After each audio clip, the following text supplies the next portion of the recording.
5 patrons, 5 council of elders, and the member of parliament. In total, giving us 871 delegates and Ombekwakotoaba. Now, out of this bracket, and a presidential one, Yera Ken to me pull 404, and Yera Baumia enya 422. Let me tell you the reason why. Oko Bantam Ombekacha will say presidential election course no. Now one candidate pa Yera Chief Alan Kojo Manting. That is the entire Bantama constituency no. The feeling there no of hype. True. Now between Yera Chief Alan Kojo Manting and Yera Dr. Mahmoud Baumia no, and can this voter Yera Ken Puli yeno and can Yera Alan Kojo Manting ebe puli more than that. Now Yera Kojo Manting free race no because the super delegate Anko Yama no free mono. Now a contest in Bejina Yera Baumia and that of Ken eso. So most of the people are more bantamano. When they say ni empe can say Yera Baumia as against Chief Alan. Now then the Bema one idea tune for now say Yemu biana ye war support and then love for Chief Alan. Yaba se see any dear. We are now going to be accepted say Yadia tun see ye juma ama Yera Baumia. Then let's straight to the other side. When you say what analysis na see ya. Yeah. So yebeko sa because a new place for us yebedia tum. Baba bia ye nyina yi nwakwa bi nye sabe ko biom de e be te se gidi e begie di ni ade no e wo fom. Then let's go there like that. Enti Yera Asenso Boache came into the picture. E de na ho ode be na afemu de and no to drag the votes of 422 e de ma Yera Dr. Mahmoud Baumia. So the 422 ni the handiwork of Yera Asenso Boache. Now presidential election na kwakwada. Where your parliamentary election. Many delegates be enya encounter no. One point of view ni say presidential election no different from the parliamentary election. Primaries. And until the Yera Asenso Boache standard for cannot be the same as Yera what Baumia standard for when it comes to the constituency dynamics. And until no different opinion according to the because of Yera Asenso Boache that the tuaba we markendi by better abandi amount. Oh, okay. It's I don't know what downside that juma. But me pick you through areas no one after the other. Now Yera na one Asenso contest that is rough. According to them, we need polling station. Ewo Bantama constituency. See a case be a polling station A and the one who register and what to abano. According to the Bantama constituency. So to number Tano is it Tano no we gini wakon elkono. Odabu fi that prempe. 2010 or primaries honum. And as a stance, yeah new registration as if we no. So we need a year polling station beka say be a rough a hand or two aba. And here one I'm the writing off. The tosum you say among all the 19 electoral areas are a what Bantama ni nano. Baby or tatana edi agopano a Bantama proper. Yeah. Parliament one. And the only place I war filling and answer man for war how a kakakama nepano a Bantama parliament area and you so bar boys and some jujus and some kakrano if you are not fakakra into bar ye chacha ye to yano that kind of lifestyle wasaga beton bankuno exactly unum tereni ye cultural center gate unum tereni ye na ye ko ye no fortunate enough for us. No, we do free for na Bra Frank ne honorable ne abapokuanum. Ye ko share at Report Junction. Now the reason was very simple. Oko Bantama proper na. Omo 26 polling stations. So in total polling stations executive money 130. Yeah. Now only executive binya contactor. Ombeka tell say the fact that a branch utaba better nye dia krono does not mean see a vote in Yenedia. Yenim dia senso ayamane. They mention some of the monumental projects. I have the data here. I will speak into it within short possible time. Now, what you are not told, Tanya, baby, Yera Asenso Boache, also a tonaba, a year, a brepo Jan sector areas.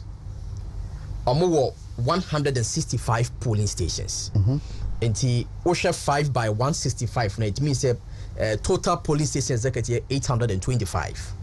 There were 19 electoral areas, meaning 19 coordinators.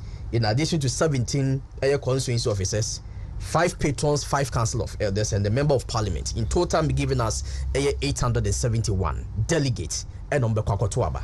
Now, out of this bracket, and our presidential one, Yera Ken to me pull 404, and Yera Baumia and 422. Let me tell you the reason why.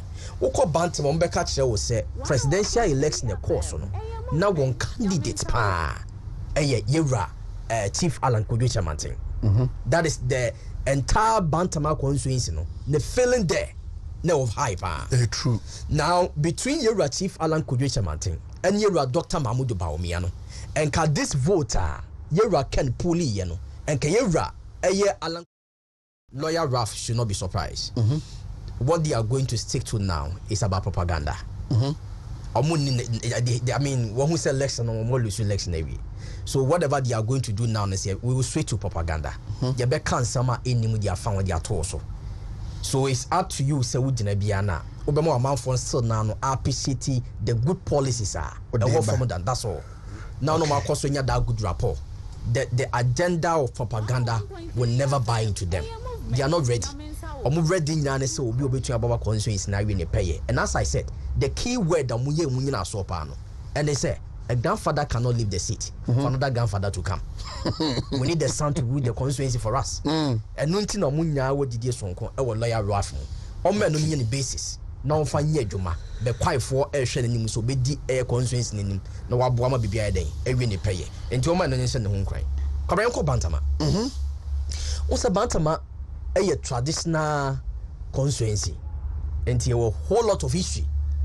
Because of my history, I don't have any going to father reporting in Babonting. And you know, I will limit myself. Now, but let me pick from a year presidential primaries. Of course, you know, people are using that one as a yardstick for a year parliamentary elections.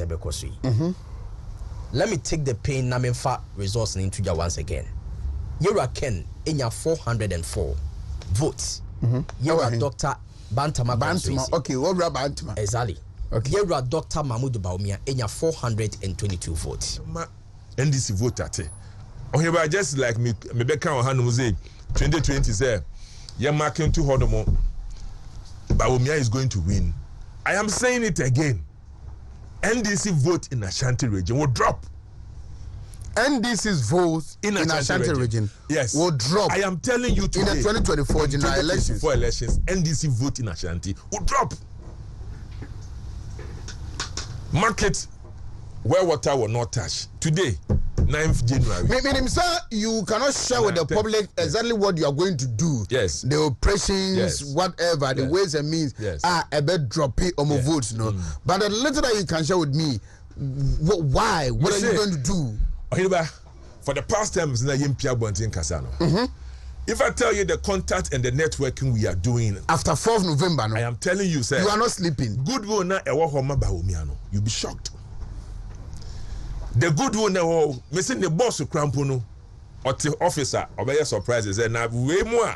Omoyam, Omuna, Omunina, do it, you know. I wonder who's in Yankupona. It's you know. Yes. I mean, see here. There are some networks and networks and networks and networks upon networks. The boss Ukraine, even in Ashanti region, the boss, a bad neckram for Messanso Quetiano, but those people are ready on any day for Baumia to get him there. What is winning him that? I think he said people are getting to understand. So, no one can say, no, you're so shredder. John Mahama. Yasona Sheda. He's been a vice president. Now, vice president, be percent that you'll be the president. Because vice president, yes, Juma. Mama 4 years a pen kahon. Now, all 4 years and Kobesa Kobiumpuno was in Ethiopia. Now, all 4 years are only Munishe. Baby. And I tell you, basa. Or be finish here, left, right, center. Every region be a benyane dear. And I say, oh, my bill, my own to Abamano. Oh, my bill, my own through. Now, I'm a session through Hobium. I'm a session through Honubium. Until the end of the day, no, oh, you're president or Becca Kawaji, or be at me, or be your call, wie versus obi a obeka kire o say montuma me na mehu say metimi aye ne se na yakopon adum na se me ba na se metimi ya. Choco toothpaste. Do you remember not too long ago our parents used to brush our teeth with pounded a pentacle? Then pentacle ni body tree. Body tree so na making. Now omudi bidie kakra e dia fra na ya bora ni de twitwiri ese e my a different fresh breed cry. Na de tie say ene nimdia kwa nkantom na mabafo kwan so na body tree ene bidie no wo mo asache mu e dia curl Choco toothpaste no enso e dia ba Food and Health Authority ene Ghana Standards Authority na ajetum me ba cho ko ne ko pebi na ema wosen enya hoden sebe osiechi nam no enya hoden afi tokuro ngitingira deda asimu a eno ntino udidi uredam udi tofiala kwa hima yemfie ni hu no me ba cho setin tokuro ni na no atimi atuatua e de am Curl Choco toothpaste pacho empani ene nkwala nyina ensusu titi nkwala a omanya influencia e de ekoso no na omo de curl kit mmofa no so e de aba me ba supermarket bia be ramu bia no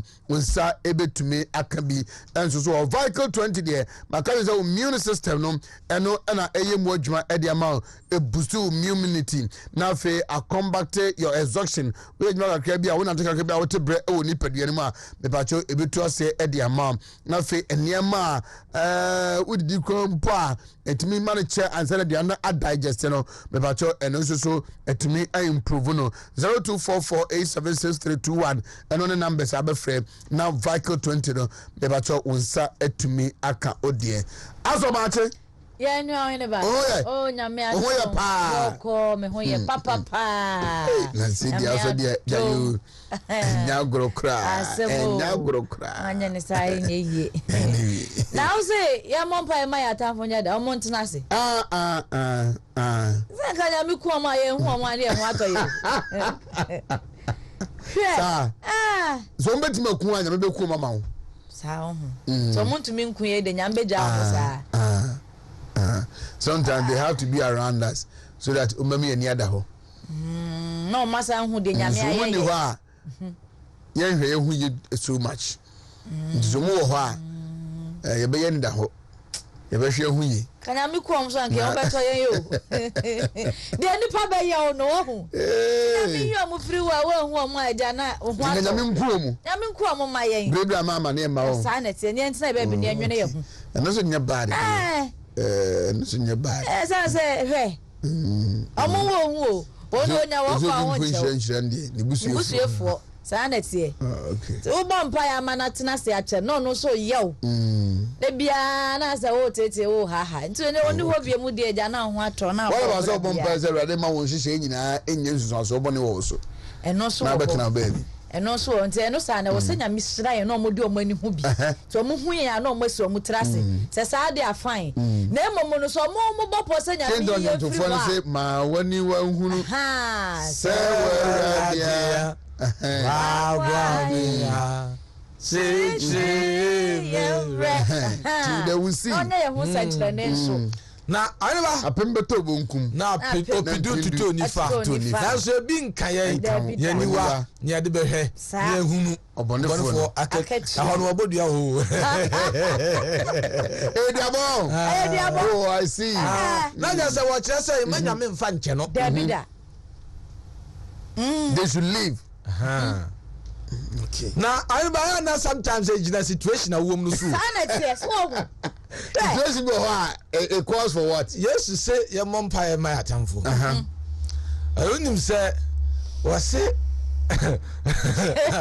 atamfo no your mom pie de ma wonum so won betena se na wo mu hunu de nyame ayeye ne of course na o mu say say de me ye nyina no say nyame edo no sana tie eto dan so a asa tete a wonamu ade na wose nko aduru ba tamfo na jeje wa ama wa hwe yi a wo bebre wo kwa mu kura no a unkoduru enfan so tamfo enti enfan so tamfo no sa see it as a preparatory stage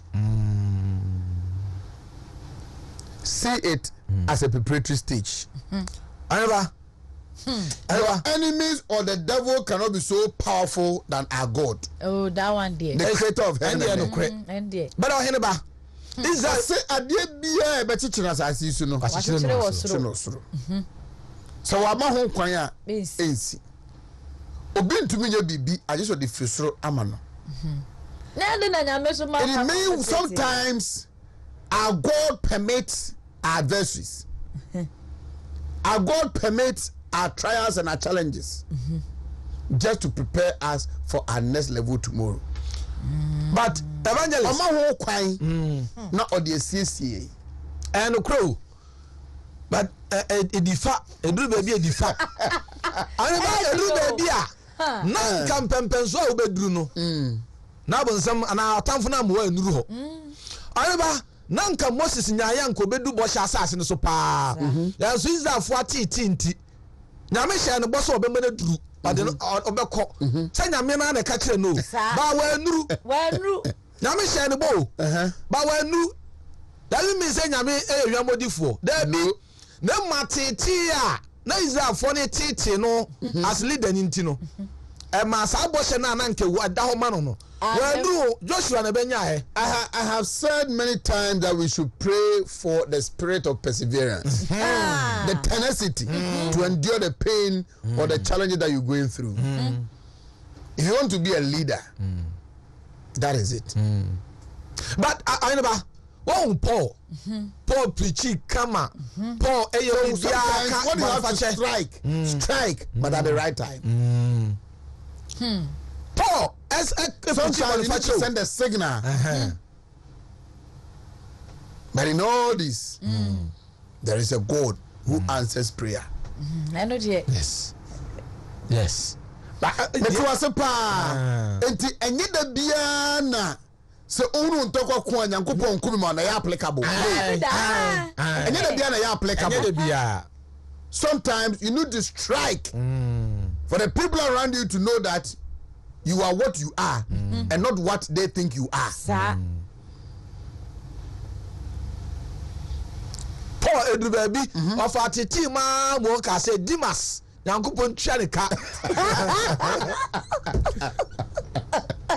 Dimas jeje Paul sa adanya. Well chese wa bomodia ya pichia ya wo benya kwa koduru ahini ho. Na sanka asempe ya tre. Na Dimas esi ni kwan. What that prison you na one case omo ye the sao. Na mum je Dimas de. Was Dimas abufo ni chese e bia wo de ka asasem no Dimas na me ntua ne ka. Wo de yaudie pa ne ka. Dimas jeje Paul. Anya better o. Paul for people. He preaching. He in kwanhye. Abotresem ni okeka nyina chire. Do baby was Dimas. She said, Dimas is the idea. She now. 1.3 Tanyani kum no per se. But I told her. Media. Now say Wosune Kaka. Me mom pay mama tamfo ntenase. O mom pay mama tamfo. That be I told her so man ntenase. Foko, me mom pay nshira matamfo. I think it's also good that you pray that the Lord provide a covering around you, a shell around you, a barrier, so that the omo encounter, but they will live to see where the Lord is taking you to.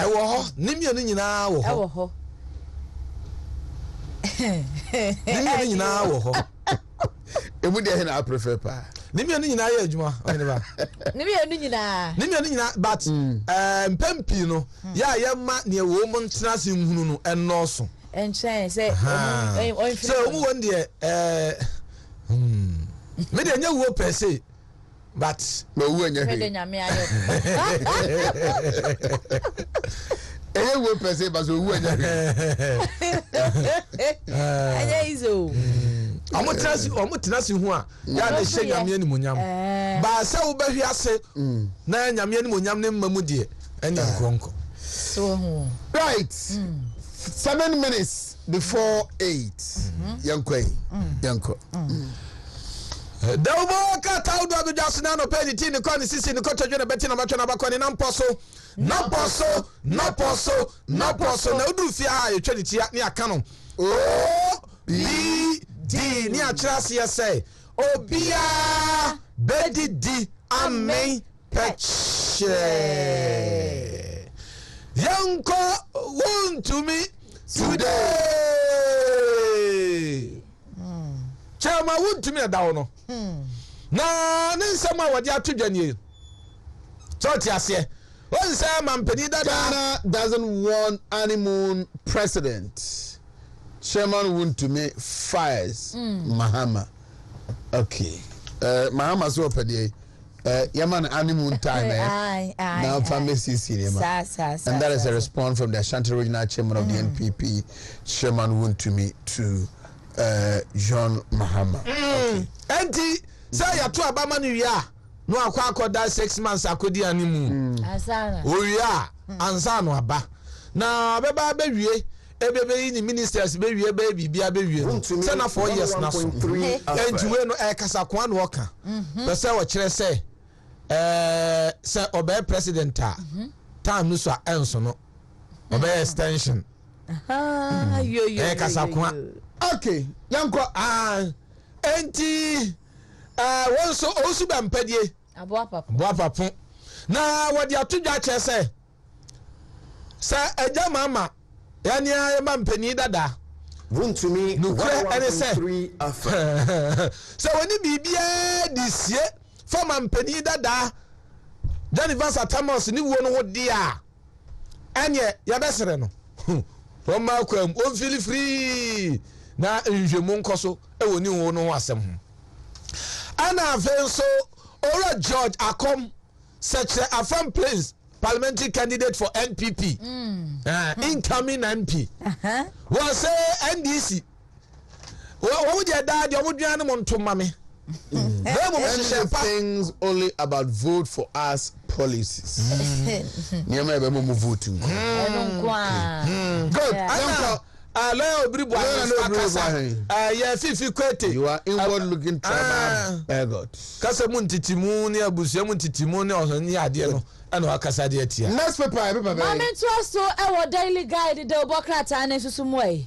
Na daily guide baya so ho tamale na nei emebu na jirema NDC amayokuo omosisi akwan na party office ene enyoma ensene patanko ene koso ni nyina afa one vice chairman na ye kire no ho a wa mo chesa posifo enya omo enfama won a enam so ema omo di sa mensemi anopei katafa toso miensa abo ho amane ena afa ase ho no mo so wa bro IGP Northern region and these boys on rampage. I'm saying at home.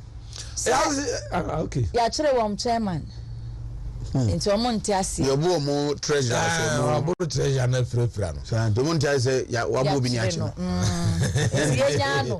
Tienya na nice yesisi ye broko akwan ne party office ne de ani bra kwohwe so nti ene da ho no ena afa otikoko so ena ene obo IGP abaso pa se obaye ne mo a wode aboa ama ye bambo ho nsamo no ejira ne naso abrane anopei eno so katafa eto sia ni na fa IGP ne mrante no wo mo tutu omanamo no mo ba otikoko so na so eba bechia no ena nana ede sansem we nyina etujra na chocho for penny ede ma NPP wo so ne kokroko ama yoko no JFK so fonyini ene da ho no mo sa no nyina efa abato a enchakra akato ne bro na mrahye badwafo ahodo a sisi ade won pese tu ahene ne esi ahene foto won so aba no centers ahodo abato ne bekoso no wa kirekire mu a anope krata ne so ede aba na de medi wie e wo krata we mu wo krata fa to so miensa na attorney general enfonyi na da ase ho no no antisisi amedifu a ene wan famo na boso me yentua mo kakakra ma mo sankoma no abewie se ye wia no wia emodin no trials no ena anope krata ne kire se papers ni nyina aye ready daily guide de obokrata ene boss ansem we bi so ho amane daily graphic de bokata so de eni na graphic baya na dia wode aba betu dwane ya se hyehyɛ de egu akwam se de beya nipa wona ma akwa say transfer no framework on organ transplant donation in the offing enti enche eno so bepie ana NCA National Communications Authority launches 5-year strategic plan. Yes. Mo shisha mu de egu akwam fi hye nu ya wo de ba be dujuma say Joe anoche Joe anoche no Anna, say Ghana Education Service for disregard Ghana Education Service guidelines on PTA, National Council to members. Yeah, so almost National Council be and once more. Anna African Prosperity Dialogue no. Yeah, say one more focus on food security. Food security ni ane sempa no mdo mani ebe. Na mamperi all for World Economic Forum. Okay. Tinti daily graphic no. Nti nam we the one and so. Dabi we yan trust way. Mama trust so e wo chronicle breso sem da obokrata anim way. Na anope Ora Samuel Abuji napo emfonyini denim hono kakrakasa. Na za papa we wono e no bode ne nuama pa wode adom ama Ghana emu pempena de ni nyina wo hwe so e de ama ye na ni nyina afa fempem yenu ene adronunum abato ne nan ni mu abato ebeto akọ adronunum no ho no e ho nsam e na waka ne chama nsam no ka ye no a ene da ho no wo sisisi ade empenten kwa no ama Ghana ye tie no sa ebre wei enya ebra ye hia wo mampani a wo kwa kodi honeymoon na emom ye hia mampani a obeye action wo ba begina brane na wakonkon mu oden ama Ghana ade biara be matememufo ho hare won mo no ebesima ye ho santi obi nsem a wo ka ne de Ghana for we de over tomorrow e wo krasa fa teso mienu enem yensa na wodu ani kyeremu e wo ahafo ano north nso a Ora kwaku fosu frimpon so enei wo babie no na no pekata no fosu frimpon MPP's new sensation in Ahafo Ano North. Ntimra se bedwa abato no a kwaku fosu frimpon MPP's new sensation in Ahafo Ano North. KFF. KFF no. He's doing well. I don't know. Ebefa. I don't know. Ani I am dispatch here. I'm to say so much. We be trouble no more de CCTV camera ko bo. Enti do be trouble no bia e be hunu. Omoboa. Do ka e bia aboa. CCTV camera mo ba bia. Na part ni ko ampre. Obi aba obeto no nko na kuna kuma mu asem. Obi a hunu. Davida. Ti do be so to bia feel free and go and vote. Onipa open. Ababia obi a ba bia. Abato bi abesna twam. Obi ka se once na kura twam a ye ni CCTV. Abu Sakara said a great man no. Okay. Abu Sakara say Ghana your democracy no. Ja, I want some no akasa. Bawumia will soon outline his vision towards elections. Enche Nana Kumia. Yes, enche. Okay. Nti Dr. Alhaji Mahmoud Bawumia. Say ni so ade hu de mo man Ghana nkam kro no say die wonche wobeba be denedi di akere man Ghana di hye nyina na ora Fred Blay operating in culture o di aba betu jo say hang parliament Hang parliament is an interesting one. Very interesting. For crusading guide for we any enko. Crusading guide the new crusading guide ba na wano so ba ye no de ba ye ni na nse mu na manfo si aba na tu court adwumafo na firo mu fie wa pam no e na say de chief justice aba be chirichi mo say dabi wo mu ne e be ye nhwehwe se edan na justice manfo sanwa wonya ne ba bi kro no otimu no mpenfo ne wo mu akasa se wo ma onfada ne ma mu emfi hia mienu eno achire no wo mu ye wo adwuma wi a wo mbenya enan Papa mienu beje na ene ba wo mpe na judicial service for G2 mu no mo ye nkrata enti so hu say aban e wo mu ye bibia wo ye nsiesie wo di hu djuma de ama wo mu na abaye moho enan enti wo no ma je atumti wo mo keka kansem ya tisa no ntisa ana CBG say wo no ma ready for 2024 ana ya say bantima ma no We feel insulted by Kenya Japan. Bantima okay. And I feel so asantimewura atiko koso enso akasa wabo radam pare na posifo nyina ba so for omajuma pa wonu mu aye de abo my Ghana pa bambo na achimso ado nso NPP supporters nso di nie owura kwesi kwanin bosompem ma wenche na abo kredi o say nya ko achimso ado MP Me channel pay. Bono homo den pa. Yeah. MP papa. I think he was former deputy minister Agric. Yeah. Honorable Kennedy Osenyako. And as CBG for the initial. They are ready for 2024. Almost say finance ministry na pompis kebiogum. Okay. Na mo jina mo na so. Part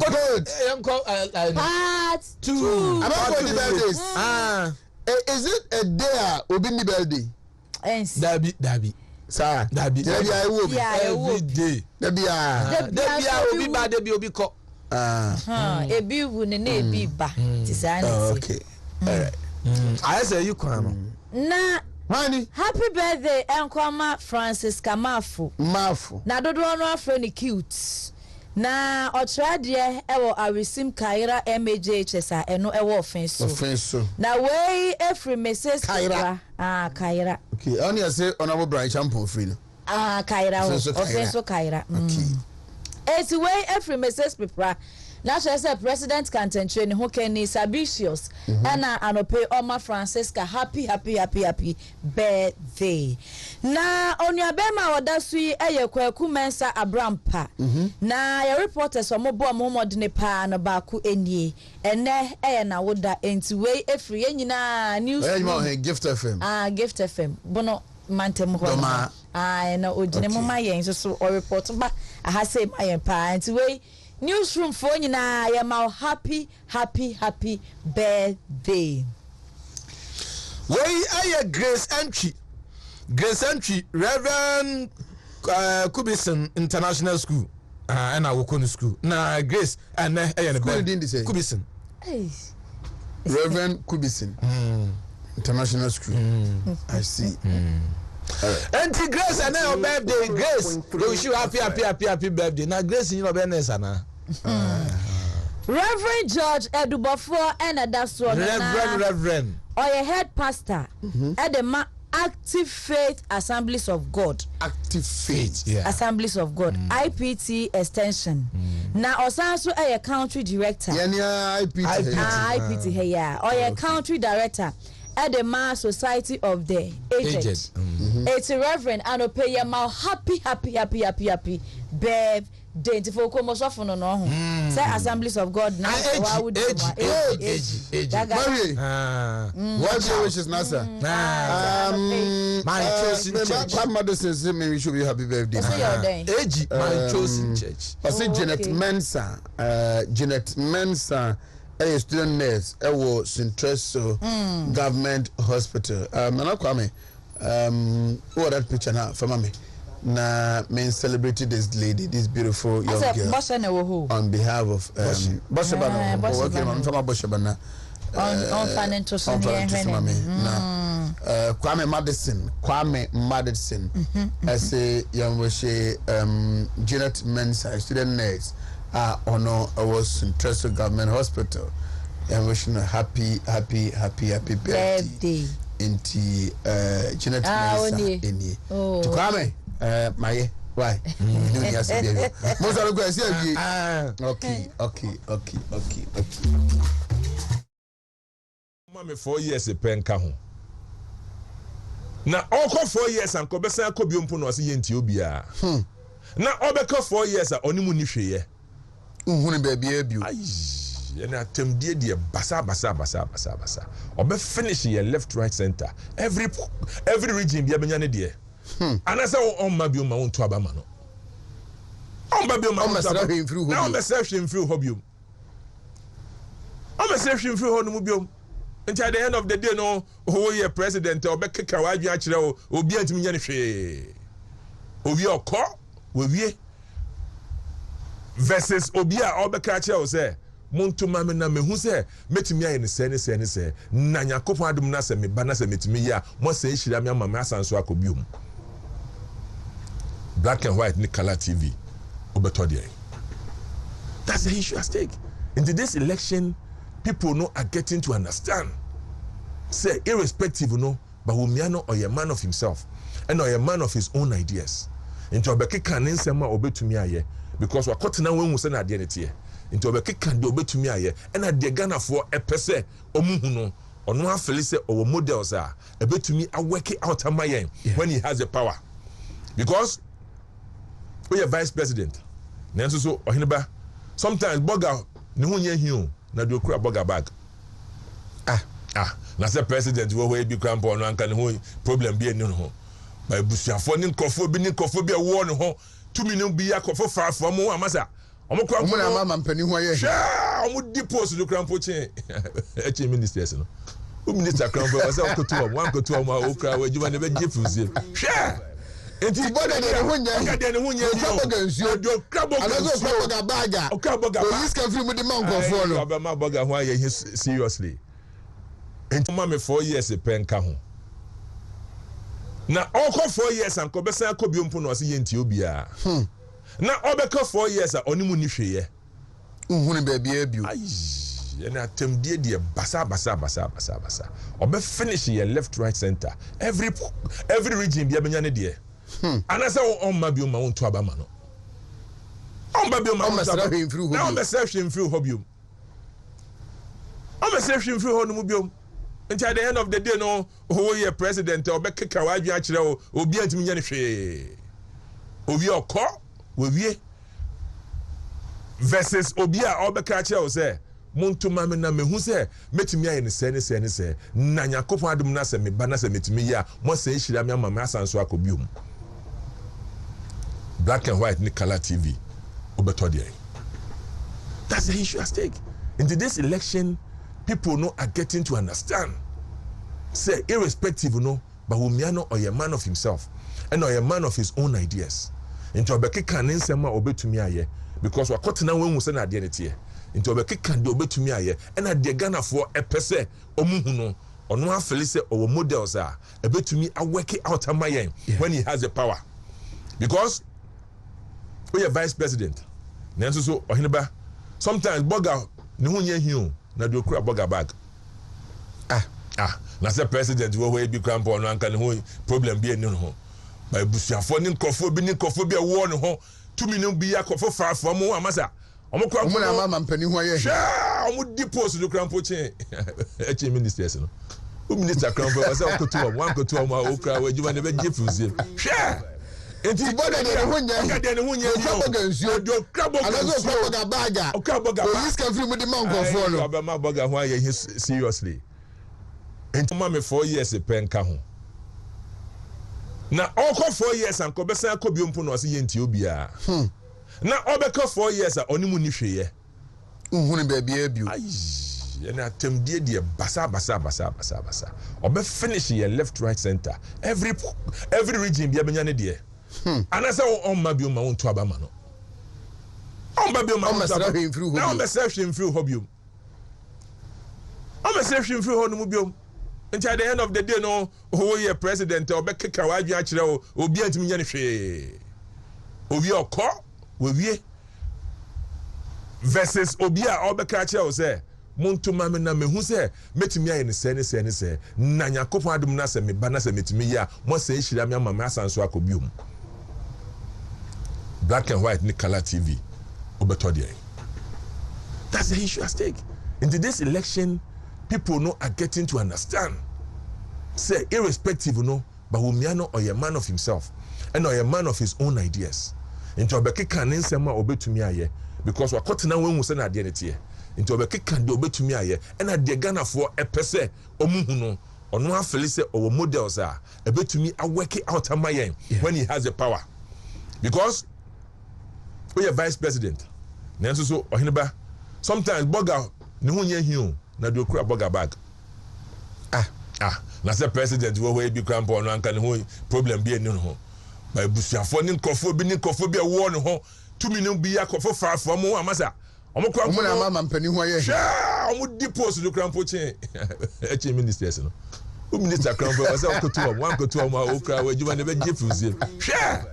Enti boda de ho nya ka de ne ho nya yo do krabo ga baga police can free mu di man nkofo no abema boga ho aye seriously. Enti mama 4 years penka ho na oko 4 years anko be san akobio mpo no se yenti obia na obeka 4 years a onimu ni hweye nhunu ba bia biu and atemdie de basa obe finish your left right center every region bia benya ne de anasa on ma biom ma won to abama no on ba biom ma won to abama na on be self through hobium on be self through ho no mu biom until at the end of the day no who ye president obe keka wadwe a kire o obi antimi nya ne hwe obi okọ we versus obi a obeka kire o say Wontumi me na mehu se metimi aye ne se na yakopon adum na se me ba na se metimi ya mo se hira me ama me asanso akobium black and white ni color TV obeto there. That's the issue at stake. In this election, people know are getting to understand. Say irrespective no, but Wumiano or a man of himself and or a man of his own ideas. Into obeke kan nsema obetumi aye because wakoti na wenwu se na de netie. Into obeke kan de obetumi aye and na de Ghana for a pese omuhu no ono afeli se owo models a ebetumi a work out amayen when he has the power. Because we are vice president. Nanso so ohineba sometimes burger ne ho nya hiu na do kura burger bag. Na say president we bi krampo no anka ne ho problem bi eni no ho. Ba busuafo ni nkofo bi wo ne ho 2 million bi akofo faafo mo amasa. Omo kura mo na mama mpani ho aye. Omo di post do krampo chen. Eche ministers no. O minister krampo wa say okotu omo okra wa juma ne be gifuzie. Enti boda de ho nya do krabo ga baga police can free with the man go for no abama boga ho aye seriously enti ma me 4 years penka ho na oko 4 years anko be san akobio mpo no ase yenti obia na obeka 4 years a onimu ni hweye nhunu ba bia bio na atemdie de basa obe finish your left right center every region bia benya ne de anasa on ma biom ma won to abama no on ba biom ma won to abama na on be self through hobium on be self through ho no mu biom until at the end of the day no who ye president obe keka wadwe a kire o obi antimi nya ne hwe obi okọ we versus obi a obeka kire o say Wontumi me na mehu se metimi aye ne se na yakopon adum na se me ba na se metimi ya mo se hira me ama me asanso akobium black and white ni color TV obeto there. That's the issue at stake. In this election, people know are getting to understand. Say irrespective no, but Wumiano or a man of himself and or a man of his own ideas. Into obeke kan nsema obetumi aye because wakoti na wenwu se na de netie. Into obeke kan de obetumi aye and na de Ghana for a pese omuhu no ono afeli se owo models a ebetumi a work out amayen when he has the power. Because we are vice president. Nanso so ohineba sometimes burger ne ho nya hiu na do kura burger bag. Na say president we bi krampo no anka ne ho problem bi eni no ho. Ba busuafo ni nkofo bi wo ne ho 2 million bi akofo faafo mo amasa. Omo kura mo na mama mpani ho aye. Omo di post do krampo chen. Eche ministers no. O minister krampo wa say okotu omo okra wa juma ne be gifuzie.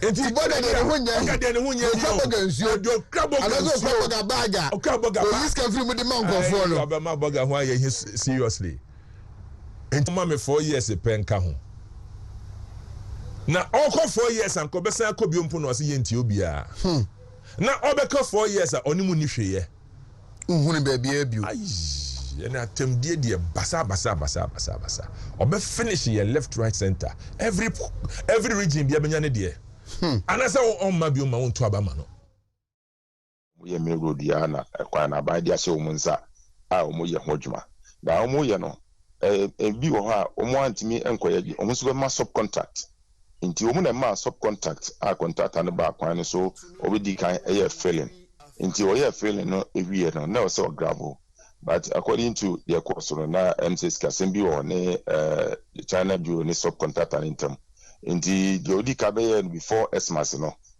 ojai koy ye ba be di bronyan ene nema toto ya osamba ye be failure eno na enema ewom kire se ese o failure o de gravel eguso no wo ye drains no left and right be a say be a ebi ni ho nyina no wo ye kama ekosi agukro no mu na ye manfo eto wo mu ɛnum no ɛna nsu kɛseɛ tɔ sɛ ɔbɛkae a 2023 nsu no tɔ yie papaapa nti na ɛkwan no ɛte atom ma bridge no yɛ mmerɛ there was a time nsuo no tɔɔtɔɔtɔɔ ma bridge no koraa tɔkui na nsuo no nkɔ nsuo ma woduru hɔ a wobɛka sɛ tadeɛ bi ɛna ɛtare hɔ anaasɛ ɛpo ɛna abɛtare atwoma agogo kwa mu hɔ ne nyinaa mu no yɛwura ape a ɛyɛ urban roads engineer a wɔwɔ atwoma ngɔbɛgya ɛne mp ne mce ɛka bom ɛhwɛ China geofo ya ɛba ɛde excavator bɛte nsuo no mu ma ɛkwan no dam ɛma nsuo no nyinaa tumi ɛtwe kɔe nti ɛtia no na kyerɛ sɛ yɛntumi ntena ho saa sɛ yɛyɛ kwan na bridge no ɛtia to ma yɛhwɛ no saa ɛno ɛna nyame nkyade a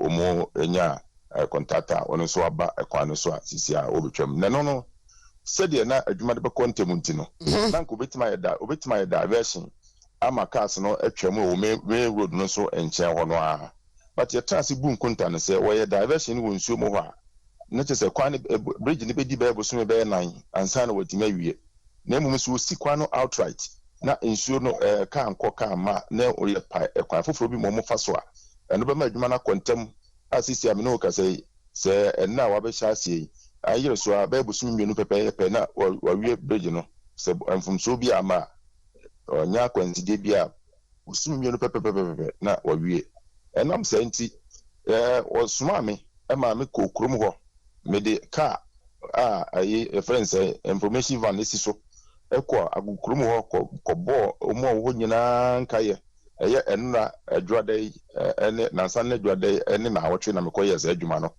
meyɛ announcement no bi wɔ abu akwa ɛsiane sɛ ɛhɔ na torɔtorɔfoɔ nyinaa gyina atwoma agogofoɔ ne twɛdeɛfoɔ nyinaa fa ɔmo kaa nti na ɛwɔ sɛ yɛkɔbɔbɔ adrabafoɔ mpanimfoɔ no nyinaa ma ne yɛtu saa anamɔ no yɛbaa mɛkuro ɛsɛ abɛnanso yi ɛkyerɛ ɔmo baabi a yɛsi kwan na ɔmo mfa nti sisi a me ne wo kasa yi sɛ wofiri agogo ɛba na ɛkwan no a yɛsi no wobɛtwam ɛwɔ asare farms yɛ former chama oduro nyame fa ne kra nsie yie baabi a na wɔte no ne fie anim hɔ na wɔwɔ mu saa na wɔbɛpie ɛyɛ abɛkomadi na wɔasi abu akwa ke na police station hɔ na wɔawura mu na wɔduru abu akwa nti wokɔ kurom a na wɔafa right ɔba nkareɛ anaasɛ mɛkura na wɔafa left na wɔaba kama na wɔakɔdi dwuma na yɛtra ase no me ne ɔmu di nkɔmmɔ na nam sɛ yɛpɛ adwuma no yiyeye nti no yɛbisabisa wɔ mu sɛdeɛ ɛbɛyɛ nnipa nso ɛbɛhare wɔ mu kakra ɛno wɔkyerɛ sɛ yɛbɛyɛ ɛyɛ footbridge ɛwɔ nsuo no mu hɔ sɛ bi a obi nkɔ agogo kuro no mu na ɔpɛ sɛ ɔkɔ ECG anaa bi a ɛkye nkuro no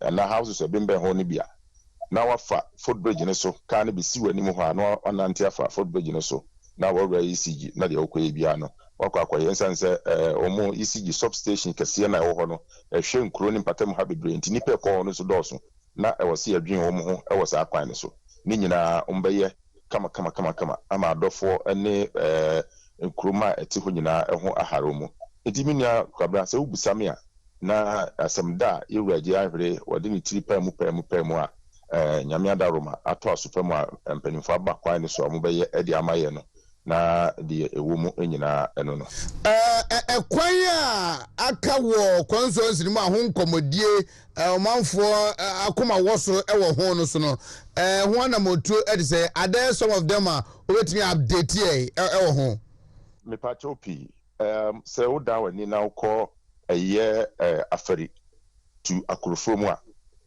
ɛnyɛ asɛm ketewa ɛno a mekɔ hɔ m'ani gye papapapapapa sɛ wokɔhwɛ sɛdeɛ contractor no si apaapae akwan a ɛdeda kuro no mantamu ɛyɛ afari mantamu akwan ɛne ɛyɛ akorofo mu akwan a wɔyi no nyinaa yɛafele no kama a sisi a details no kyerɛ sɛ pɛɛ me ne yɛwura MP ɛne yɛfrɛ no sɛ urban roads engineer ɔwɔ ha yɛwura pia details a wɔde ama me ne deɛ MP aka nyinaa yɛ adekorɔ sɛ contractor sie a waba saa area hɔ abɛfere na wɔatoa so a ɛyɛ deɛ aka gravel bɛgu so na wɔmahwɛ na sɛ baabi a drains no wɔ no nyinaa te sɛneɛ yɛkɔ so ɛwɔ atwoma agogo yi pɛpɛɛpɛ na hɔ deɛ bridge kɛseɛ biara nhyɛ da ɛni hɔ ɛno nti ɛna saa ɛno deɛ no baabi a wɔde sisi a no wɔbɛkɔ the next phase nyame yɛ adom na mfomsoɔ bi ama saa na ɛno nso ɛteɛ ɛna sɛ Ebuakwa Kena nso so ɛyɛ Ebuakwa Inner Roads ɛno nso yɛ adeɛ a ɛyɛ ɛhaw kɛseɛ de ma yɛne ɛwɔ mantamu no so nyame adaroma ɛno nso so China duofoɔ yi a ɛna nyame ɛfrɛ sɛ mpanimfoɔ ɛde ama omo ɛyɛ adwuma nti sesi a wofa saa kwan so a omo hu etwa nwa agogo ɛkɔtwede ne nyina na hɔ na sesi omo nam omo hu sɛ adwuma soronko ɛkɔ so ɛwɔ hɔ no nso ma start drains no left and right aya ba kakra no waduru ke na matadis hɔ na kyɛ sɛ ɛkwan no ɛba anim hɔ ɛno so yɛ adeɛ manfo akoma so a sesi nyame nkyɛ adeɛ mpanimfo asom a omo yɛ ho adwuma ɛde ama yɛ nea ka sesi yɛnya nte ho mpopoe biara ɛyɛ anibresɛm de ma yɛ paa ɛyɛ aman ɛyɛ friends yɛ ɔso tu amankyia ɛna afei ɛyɛ besiase deɛ no nso so yɛde ma contact ɛyɛ ade a na menim sɛ ɛyɛ ayiwa atachi ɛna na ɛyɛ saa kwan no so adwuma ɛna no so ɔbɛyɛ bridge no sɛ ɔkae a saa bridge no yɛ wie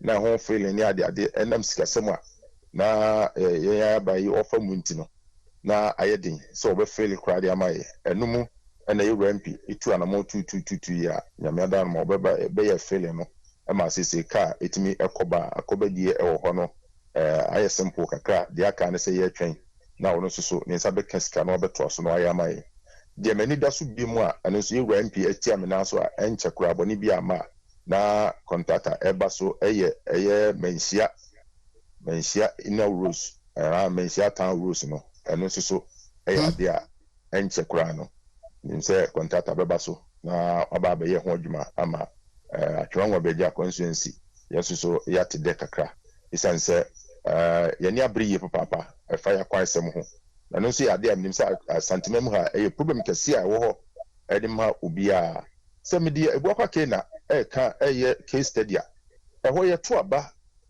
2020 no nkabo mu ne calculations kakra a ɛyɛ no kyerɛ sɛ vote a yɛ party no enya ɛwɔ hɔ no vote ɛkɔ soro papaapa a ɛyɛ more than 5,000 ana party no enya ɛwɔ yes obi a ɔpɛ records no biara no obetumi akɔ atwerɛnwa bɛgya EC office na wakɔgye yɛkuta 23 polling stations into the America you can imagine yes electoral area kuta 23 polling stations enti votes yɛnya wɔ hɔ no na yɛ adeɛ ɛsom bo papaapa ɛhɔ sɛ yɛwura nana adoda nkɔkufo ado ne mpamfo ɔmu da hɔ mani ba atwerɛnwa bɛgya bɛhwɛ votes yɛnya wɔ ha no na akwan a akɔyɛ how de ama yɛ no ɔmo ani etimi ba so na yɛnsa ka votes a yɛhwɛ wɔ hɔ yɛgu so a yɛyɛ ho adwuma sɛ deɛ ɛdɛ ne sɛ dodoɔ no ara no contractors ɛwɔ so sikasɛm ɛna ayɛ den a sɛ ama ɔmo ntimi ɛma yɛ ɛno nso ɛna yɛsrɛ sɛ baabi a sika wo bi a mpanimfoɔ ɛhwehwɛ bi mfama contractors no ɔmo ama yɛ adwuma no ɛma yɛ na the needed resource a yɛhwehwɛ no yɛnsa atumi aka ɛsiane sɛ nka contractors mmaa so koraa deɛ a ɛne ne nka bɛyɛ ne beresɛm ama yɛ ɛna yɛwura mp ɛne mc nso yɛ adeɛ a ɔmo ɛnte na ayɛ koraa ɔmo gu so ɛpere bɔ mmɔdene sɛdeɛ tie biara no mpanimfoɔ ba bɛyɛ ɛkwan no ɛde ama ɛsiane sɛ ɔmo adwuma ɛno no obiara nim sɛ ankorankora bia ntimi ntena baabi ɛmfa ne bɔtɔm sika anaasɛ ne bibia ntimi nyɛ ɛna aban mfiri baabi ɛmma sɛ ɔbɛyɛ adwuma ɛwɔ berɛ a wɔnam mp ne mce so ɛmɛyɛ ɛno nti na ɛyɛ liberesɛm ɛde ma yɛ ɛna constituency executives a yɛso yɛbɔ ɔmo kyedɔm ɔmo ma yɛ adwuma ama municipal na tumi gyina ne nan so na ɛni di a yɛhwehwɛ na afei vote a mede vote no ne hia me kɛse paa ɛfiri sɛ ɛno ɛna bɛboa yɛn ama yɛtumi yɛnsa tumi aka vote no mmɔ ɛno nso so ɛna de results no ɛba nti sɛ yɛhwehwɛ deɛ a na ɛwɔ sɛ deɛ sɛ yɛde tu nsuo mu na yɛtumi ɛyi nkaa no ɛwɔ sɛ yɛtumi ɛnya fish no bi de tu nsuo mu fish yɛde tu nsuo mu na yɛyi nkaa no biara ne sɛ yɛakwan no yɛwura ɛna adoda nkɔkufo ado ɔbɛda n'ani ɛbɛba na wɔbɛsɔ mu na wɔayɛ ɛkwan no ɛde ama yɛ na afei yɛ soso ɛgya yɛtumi gyina yɛn nan so na adwuma a yɛyɛ no yɛatoa so na yɛayɛ na 8 no yɛtumi abreki nti mi nua kɔbɛn awubusa mi a na kakra mi nim ɛfa yɛ kwan sɛ. eti mu kwan so sɛ executives a mu gidi sɛ ɛwɔ sɛ ɔnabɔ ahwere sɛ akɔ bio no out of 17 no mo yɛ sɛ. mpakyɛw sisi a ekuta emu 12 solid. 12 out of the 17. saa ɛtiɛ. no kwasɛm wɔ mu ne sɛ yɛwura agye ahwere yɛne nanante yɛhunu nanamontuo ɛne ne nhyehyɛeɛ ɛne botaeɛ okuta ɛno nti ne yɛbɔ ne kyidɔm no ɛna wode no toto mp sɛ ɔmaba korɔ no ho deɛ a na kyɛ sɛ ɛsɛ fata sɛ yɛbɔ ne kyidɔm na afi no yɛsan ɛto ano so biom if you say 2024 election day no obi anim say more than enti yɛnya experiment bia atwema nwa beja enkura ahodo ntokura ahodo ba bia yɛwura anim hɔ dada enti yɛde franka ne sa hyɛ ne nsɛm biemu a yɛnema yɛdi gu akwam no sɛ ɛkɔtɔɔten yɛnkobi sɛ obi sɛ ɛdeɛ na ɛkɔ so wɔ ha ɛdeɛ na yɛnkɔyɛ wɔ ha ɛdeɛ na yɛnkɔyɛ wɔ ha kuro bia haw ɛne adeɛ da kuro no akoma so no yɛnim dada yɛwura agye ahwere anim ɛno nti ɛne ani die soronko a wɔde mma constituency executives a wɔne yɛ etu anamɔ no ɛno ɛna ɛka ho bi ama executives nyinaa ɛka ho abom sɛ yɛbɛbɔ ne kyidɔm na executives american sɛ onim wɔn a wɔbɔ mu phd doctors ɛwɔ mu akuku dam bebree ɛna wɔ executives ne mu a wɔn ɛhwɛ ne abɔ ne kyidɔm sɛ wɔbɛtumi atoa ne dwumadie no na nkunimdi a yɛhwɛ no yɛnsa ɛtumi aka enti sɛ me nua akɔbra abusame a na no kwato wɔ mu sɛ executives nyɛ sɛ sɛbi employers a yɛtra ase a na yɛka sɛ sɛbi ɔna ne ho ɔfa na sɛ ne mmom yɛsi deɛ onum to ɛna ɛde nyɛ atwo no ano ɛna maka sɛ election day no no yɛhia sɛ ɛbɛyɛ experiment deɛ ɛyɛ ne sɛ nneɛma yɛde agu akwan so dada no ɛno ha na yɛbɛtoa so na saa de bi nso aka ho bi mu na aboa ama the needed results a yɛhwehwɛ no yɛnsa atumi aka ama yɛwura Dr. Alhaji Mahmood Bawumia wabreki 80 no ama Ghana fo nyinaa ɛho atɔyɛ. Mera say honorable Isaac Kusibu Atena Chomanga be just sa constituency organization. Amenka ho.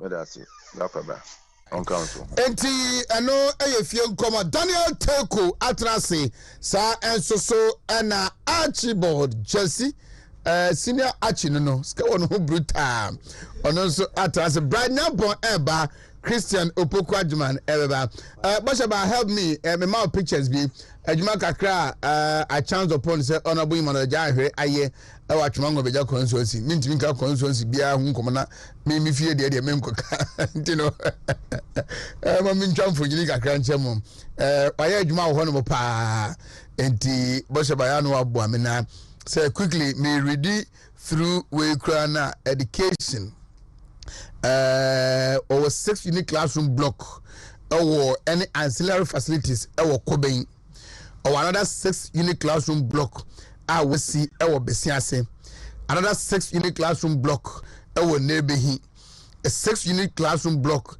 our Amadum Adankwame about mama pictures until today over to me show pictures ni be at the mamem it is our ongoing construction of 3 unit classroom block our Menshia Atuma Menshia our 3 unit classroom block and 6-seater toilet our Carrier Penny our 3 unit classroom block and 6-seater toilet our Aferi waye our honum schools are renovating in Carrier Penny school waye Twanse RC primary were renovating Amancha waye Ebuakwa division school and also so waye one more TV no projects na waye ni bi na ye show our TV no so senior high school or commence a senior high school complex our Ebuakwa nya mikro mabuakwa na de ntia mani abre ahwe election hu ne say na wada ene ete yese nyame adom Convonochi Teaching Hospital wo mo nursing school a ewo hoinum o ma ba se Ebuakwa community day senior school anka yesi no o mo pese o mo ba no mo convert no into a nursing training college ewo Ebuakwa nti enche kra Ebuakwa ye benya nursing training college ewo ho na abakwasema ewo sa adan no ho ne se mampani kofo abreso ana contractor bi ba wo se amana contract so mesi dan ye free aban mu 2009 adwuma bia ankoso bio MPs ba miru ne bae besle twam onte se anhwe ene awuku bae a omudi omdwumadi as MP ni MC ana omabɔ homɔden atu anamo a ene saa dan no ye be convert into nursing training school and as a nursing training college ewo Ebuakwa enche kra na eno eba abekoso honum 350 students from different communities and oma benefited from MP and so scholarship package ono institute ewo Atwema Nwabiaja South wa donate several items and carry senior high school bia ko including a deep freezer and sewing machine, tables, pressing irons or the ama omomusuan sanujuma honum. One girl girl child education 13 but brilliant and needy senior high school graduate and a ward me one moment kwenya into Mampo Nursing and Midwifery Training College. Support of the moment the baby healthcare delivery construction of a new chip compound Asakraka and no why construction of 8-bed ward Koben Chips compound why purchase of office furniture 5 laptops 5 desktops and computers and then logistics for municipal health directorate or the improve health delivery service Achuma Wabeja South purchase of medical equipment to improve healthcare delivery and the chips compound hospital beds and also job creation amabuna wabua amomanya adwuma honum bebrebe miamini atade so pokutachi ono ankasa eka hu bi mo kai se in the upcoming the year beko nana bi ni Dominic Dia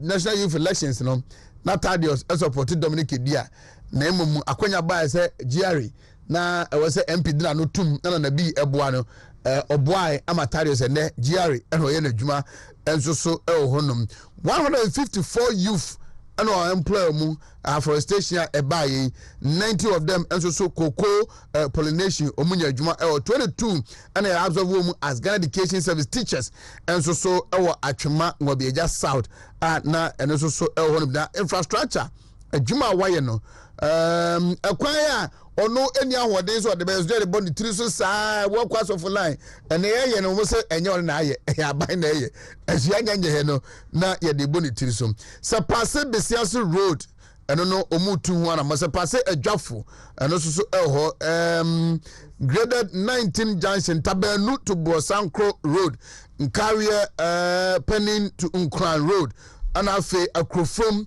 and also captain and the Coco road ambe melkra go and amene equalizer edi hu komo sesianum nkran or the 30 bars of cement and okoye sem omu enfamwa ICT lab omu ye honum o donate 50 bars of cement and melkro DA school and wo honum afe Macro Anglican Church or the 30 bars of cement echo boy from basic school or the 30 bars of cement echo said the basic school 50 bars of cement Yosu basic school 50 bars of cement Chayasi basic school or the 30 bars of cement and at the kowa ehonso omo ede ekoko boy honum afi mechanized borehole and system no waye ekoso ewo crime Koben and Jankoba communities are mechanized go borehole no omugusu omuyem institutional toilet under the construction Ahmedwa dan kwame ebi koso ho Nkaria Penning ebi koso agogo basic school ebi koso ho rural electrification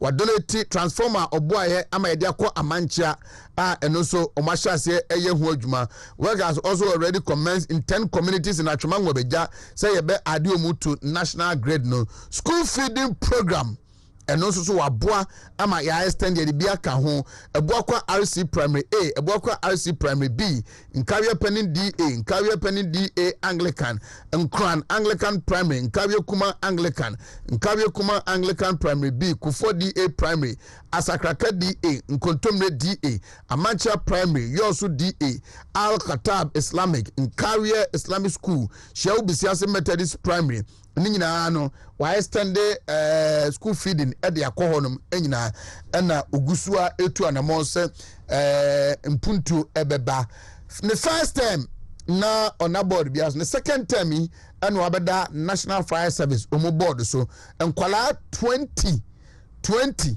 ana odiomu afri Nkaria anasa Achuma Beja south ewra fire service mu na arahosem ne se ene miame wofa ye constituency chairman or the constituency car and nam campaign tia ono abo ahwere neba ene sebe nabanoma enyina no a benefit from fire service nkwala ono abo ahwere aboa ama omo but that is politics enti narration na ekwoza onyehwe no enti na me fast me bobo sa na me nyina mo yesa sa onyehwe na yesa aban na nyehwe ti 2024 amfo nkoto abentia but he has worth within his capabilities. Achuma Beja South. 38 minutes after 8. Achi, Mache. Kora meje oso. Ohoye. Basaya do mandaro ma me hoye pa na meje dise won so ne kwetiefo across Ghana. Comrade Bi asema make can say the people that listen and watch this show are a war outside Ashanti region. Ashanti region is a significant number, but outside the region, in Assam Ketwa. Every time I have a show, we have calls from the north, calls from Greater Accra, calls from Eastern region, calls from Central, calls from US of A. Elmudi Adansi said the show was incredible. It's the Wontumi communication directorate, from here to the movement, other stations are springing up across Ghana. Yebeshe Munkrai, now the thumbs up, the chairman for the region. The Honorable Chairman Governor Wontumi Jumapa OD Ama the New Patriotic Party. The sacrifices that this gentleman is making on a year, if every person when you're position in the party made in their own personal resources promote projected party candidates and name projects the various MMDCs across Ghana. Say the story I heard TSMPP communication said they almost anymore and that story will not be heard, but you say Muhammad Nana Guso Bono and going forward Mestre party 4 the narrative in this electoral process here for a prime minister, we should be very careful. Adebia okay ma miraho. This is incumbents in Yashi. Incumbents in Yashi no. Eya dosu dodo.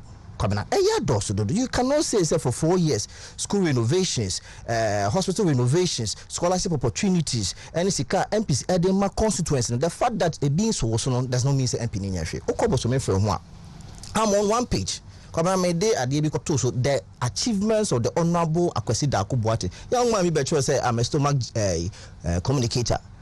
Also, a hungry communicator.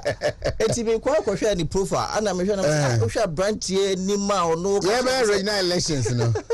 Professors must have promote that say take it time. I do more research. And the about one thing. Omuribo 2 John. They can show me your quack doctors, quack researchers. Can you imagine? But at the end of the day, most of the predictions were vindicated by the results of the elections. Yes. This is an election. The candidate wouldn't let you know. The obeti na kamwasem. And could discredit the candidate. You cannot say the honorable Achman will without start. I'm even surprised by that. I'm surprised. Say anybody can say. Yeah, I may compile pictures of all the projects. Schools, chip compounds, roads, they are reshaping, they are under construction. Me personally want to compile all of them. Na maybe show our hanum because say a performance and so they are to abana. Then Chimango just South has every good reason to retain honorable, to give him another opportunity. You understand? Especially so ordinary to Benito, honorable Benito Usubiu. Honorable Osei Boachi. Yes. And the honorable Edisa Sakwadi. Time of Munya Ebesevu as MPs now. Now you told on 7 years, yeah. Or even 8 years, yeah. I think we have a good reason to give him another opportunity. Commander, Adia Miti from your narration also is the first time on board Biaso. Oh yes. 1 year minister. Oh yes. 1 year deputy minister. In fact, the second time kwa board that's Kwano and your board be a bit maka say resources fire service. But look at the contribution that this man had. Okwatina board also as a fire service board member, 20 constituents, including Sabu, opportunity need on Marco Shishima and Omo campaign. It had this the dear delegates to Aba in Achuma in Webeja South. Mesre, honorable and Abon Humodi, or you'll be a Nipakuma. The Biamika say, now who was every time Biamisha Papan Biana Maniaji. He's a very humble person, very approachable person. Constituency can approach him any day to share their issues with him. Mestre, let's retain him for the progress agenda. And Minia Tadios a frame. Yeah. Say he respects me, he loves me so much. Men who free elections in him. Na that him me bia both sides ni na no etima support me. And I asked him say me trim who free. Now we take the wrong decisions today. Not that you know, anyone as a party now say yeah.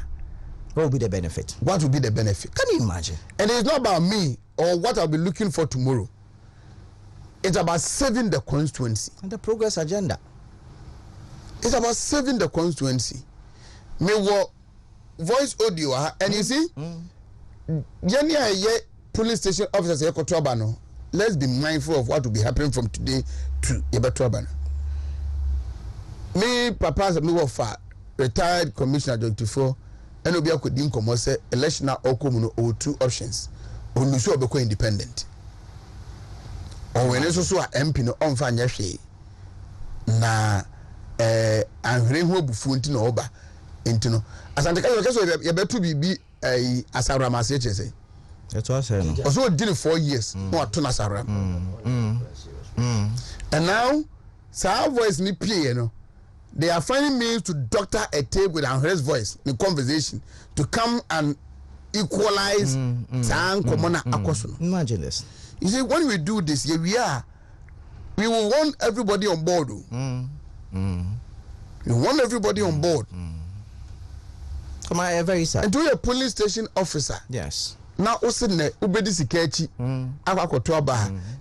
you might want to migrate from a police station officer to electoral area coordinator or constituency officer. Who was car? Who was cars with the better? Because he said, I guess it's kind of day, a take a decision there. Who was car?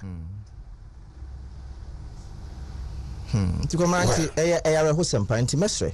Me de bia won se me ba asema me kan say incumbents especially for this term no jume dia o madi ama party no the central government any o man ka say within their local constituencies jume dia o madi they deserve to continue. They deserve, most of them deserve it. Of course meaning say areas be where some of the MPs will be in their own local situation, but most of them on my bomb humodi pa I just idea na demand delegates say let's vote based on our conscience. Let's vote based on our conscience. MP no better constituency obekọ ye adore ye the hospital bills back on school fees back on ye how nyina if other king no moto that is now if about to do so yes will be pay 5,000 will be the 8,000 bent ye koto etia. Let's just be very careful at the end of the day ye dwen osunko kuku na manyoko no ho kane ni ye who said this election 2024 is a very critical one, a very critical one. No, say there are some MPs the constituents will have a good reason to change them, of course. But there are some too. Say because the wholesale say that phone one phone and I want to wholesale to be anchor. Because I only say last week some serious statistics. So already no, Ashanti region 21% of the MPs someone could be who. The experienced one 21% so someone could be. It you share statistically so say as MPs only 79% in going to the contest. And if you are not very careful, we may end up losing most of our experienced parliamentarians. Let's just be very careful. Right. Coming call that they take on one of our researchers today, Amejini Dipa, a Professor Smart Sapon. Very, very, very astute. 10 constituencies are NDC for targeting. Says Omar Renimpa, maximize your vote. Ashanti region. And you want to just out Enkahu. So it means the MP is doing something right. Yes. It means the MP is doing something right. Toku. Afishapa. Afishapa ni ebema kwa pimse January. Ejama ya communication director say yadazu dibro nyantino. On the January be chede ebema Afishapa ne sa. Oneba hayo kwa. Say. You studio say. Oneba. Yes, that you bet your party. Good. Yes, that you bet your party for us and memina. Main for position from chairman Wontumi to the last person I wash here. Obiai MPP ni na Oneba adeba ko chairman Beda don't you say kwada oka say musu obiai chiana I just say Mirror. He believes that he is serving the people of this region, and then you are sending a message Ajingo or US or say good morning Nana. Asara means basa.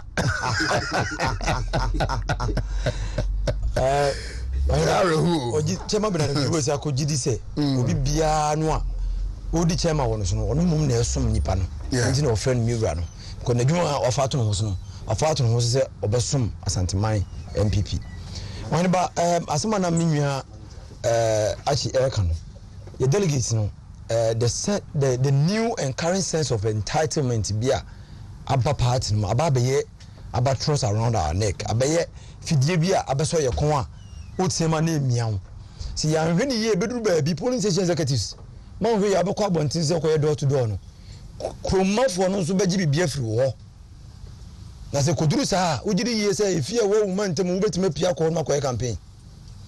Whenever You're very careful. Baby, I depart in the corner. No, me you are attaching our CTFM with the interview be an oil. Yeah. When about come to the bathroom. na me tie papa na what mu say was it baby a cause is saying as a partner e dangerous and on himba na say be last week nearly penny bi nkomo was say this group of MPs ayenya 137 adwuma o ma ye in this parliament no when you sure say e be biom but this is the only time it in parliament no parliamentarian be da ambulance mu you say bia hono person wo na so da parliament or da ho because NDC for no manya no numbers ni ntino one for na anko a enye the government will come to a standstill it's in your mo betre when ba say see am no wo ka say your MPs be on ma they survive on pressure pills there are MPs be on ma no money pressure but near me no wo say they have pressure me MP honorable Yujuba MP sometimes within a week we book must be 3 times. Let's look at the risk involved. Parliament in Yano, but we should teach our was energy around this time. And to him by any more tre. Media or Mabono, you know more butra. You best say, you are angry or about Niawonim sometimes. What thing I like about him is the simplicity. Or about sometimes will be to me and Pinu was so quote pompon fe, oh, Conan Quaka Hello. But you are angry, me sure say. Obia betimaka say we share baby betim need nkomo because he's so simple, so welcoming, and I believe say dwumadi a wabama adwuma mu beja south no say wo ye wadwe so bebremu ni bebre a wo don sabe ka ban one year wo blemu ni bebre no one way by extension they will touch the government. Anti party for very careful when they are criticizing party people. At least you can do it on platforms and you fear them, but bebre na resort to social media baby obia timi access to the information you are giving out one way you be wini wo wini a wo adwuma ne say obey adwuma ma no saa time no bia no wanti ma nya adwuma ma no wanya adwuma ma no so wo party no a wo wa ba mu ebetima aboa mu onya bibi no saa party ne ba be ko opposition nyame mpangu ama wo kakra na wo se wunya ahwe no afekwa de nya hwe na wunya yo wo kwa kodi wo double portion of the work that you're supposed to do ebra wa ban wo power tie nya hwe fo no munya abotre wo ba police executive si wo munya hwe atima mo fo no o so nka sen ye makumawu entu yefo wo ba ye ko kumawu man e kire ye bibi kakra mo kire ye no police executive no wọ́n na so otimi ko ye campaign ya bontin so fo a kumawu police station executives a ye kwakwa by election no mu kromo dudu so na timi ko ye campaign the people were so angry at them. Say now we say police station executive who pia usuru. So you took the regional party and everybody communicators everybody went to Kumawu because we knew say na omudini asai. Enti delegates na hold one they should be very careful. Say na me ka no your platform be so. And you akwasi da akobwati when you meet such a man na hombrasie the duma wodie any the first time for the me to be tata o ma na me hometi o when ba ni aba be sinse rema ama body ambo kese ye ni ahokyera ba wiasa mansan nyina no when ba entwa ayo obo no maso mu kan na me da kofa covid na me da kofa Russia Ukraine war when ba no kura abasesi ane se emre di anim no obo no maso enche be se Israel ntoko na yenu ba minim se we monitor news lately now Houthis no more Yemen no they are attacking every vessel that passes through the Red Sea. And very soon, no, you be seeing say, most of the number free Asia and Europe will bring in a Red Sea home about Africa. Baby, no, now they are using a longer route to reach Africa. Baby, no, shipping near the high by the Kosoro. And you know, prices will continue to rise.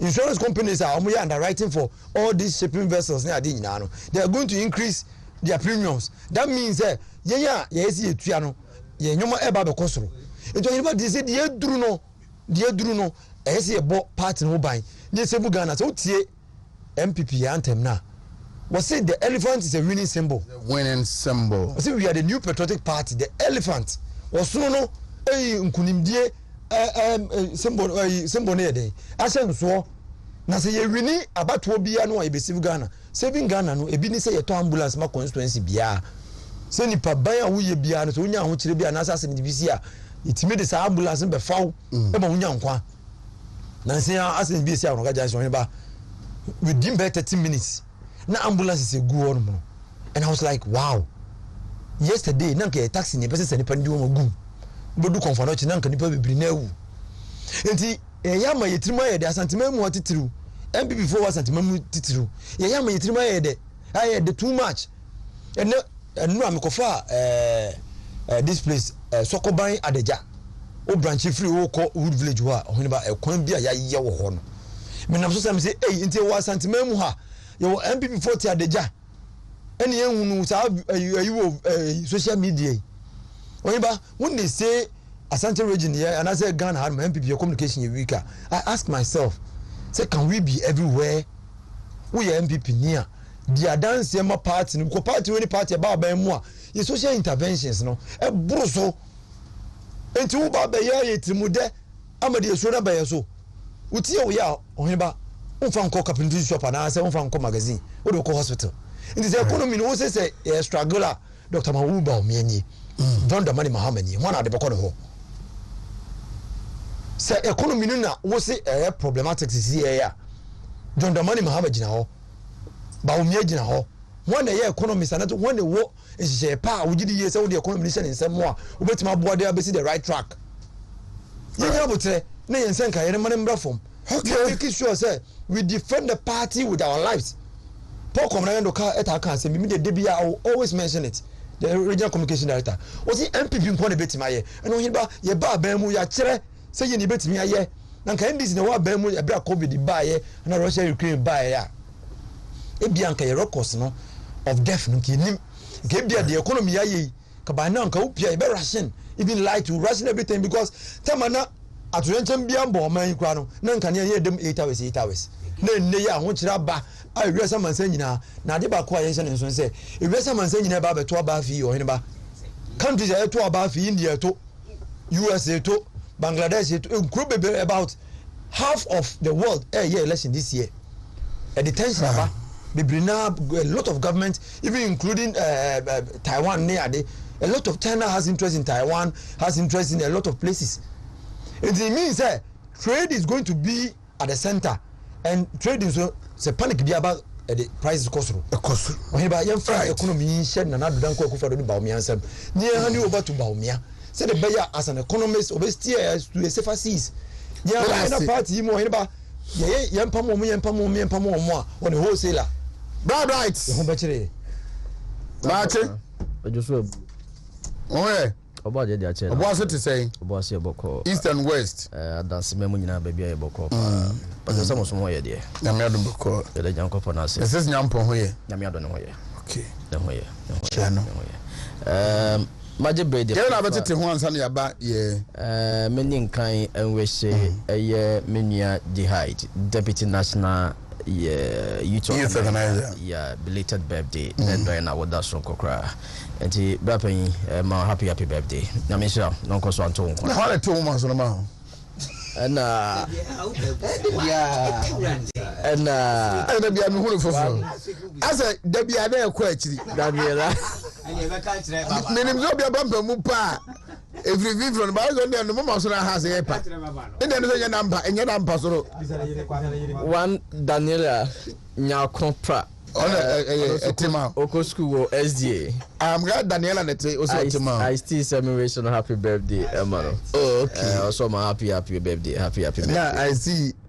Some who Fiano, they are happy birthday. If you are the more later. Okay. Daniela, happy birthday to you. Yeah, happy birthday, Daniela. Ah, that's so cry. Oh, I see. I see now. So, come on. I see. Come on. Mama can say, you know, Mama Jacka said, Ma, Wontumi are for near Tia for you now. Sure. The title of the regional executives, headed by Rabena and Chibosiako. Indeed, Adansi I should say, Okonomo ye dinner to be the regional chairman. He came at the right time. There was also an of Oboye at the Sum Asante Maibiano. I know, say, Obeguswaye. Studying paying for cancer to do any sa your son Takracheno. It will always continue to be the case. I don't know anyone was say it do maybe about 10 and some fatadia fano. By all things, in young company assume the supremo.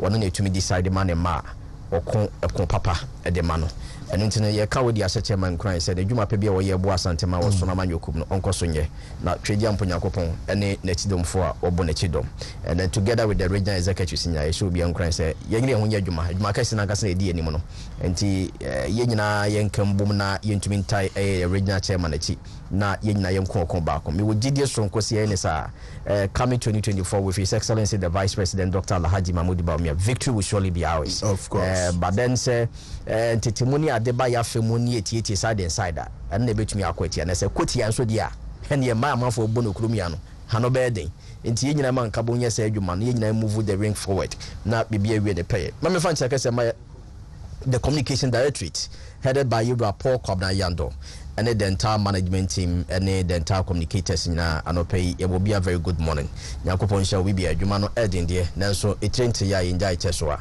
and it's yes nya nkra say nyina yenko so nya adwumaden emboa ye mamanfo nte ene mabapa aban ayase and indeed we've done a lot the lot was say nyina ye gina brane ye kasa de fa ho me de mogidie say NDC assistance when me says ye call election we based on records base or lose election in advance and for that matter they are deciding some best switch to the propaganda side and ye twitwa some and some fata ye ni wonder that is answer one fact bra miati as say when it comes to unleashing violence no one can beat them.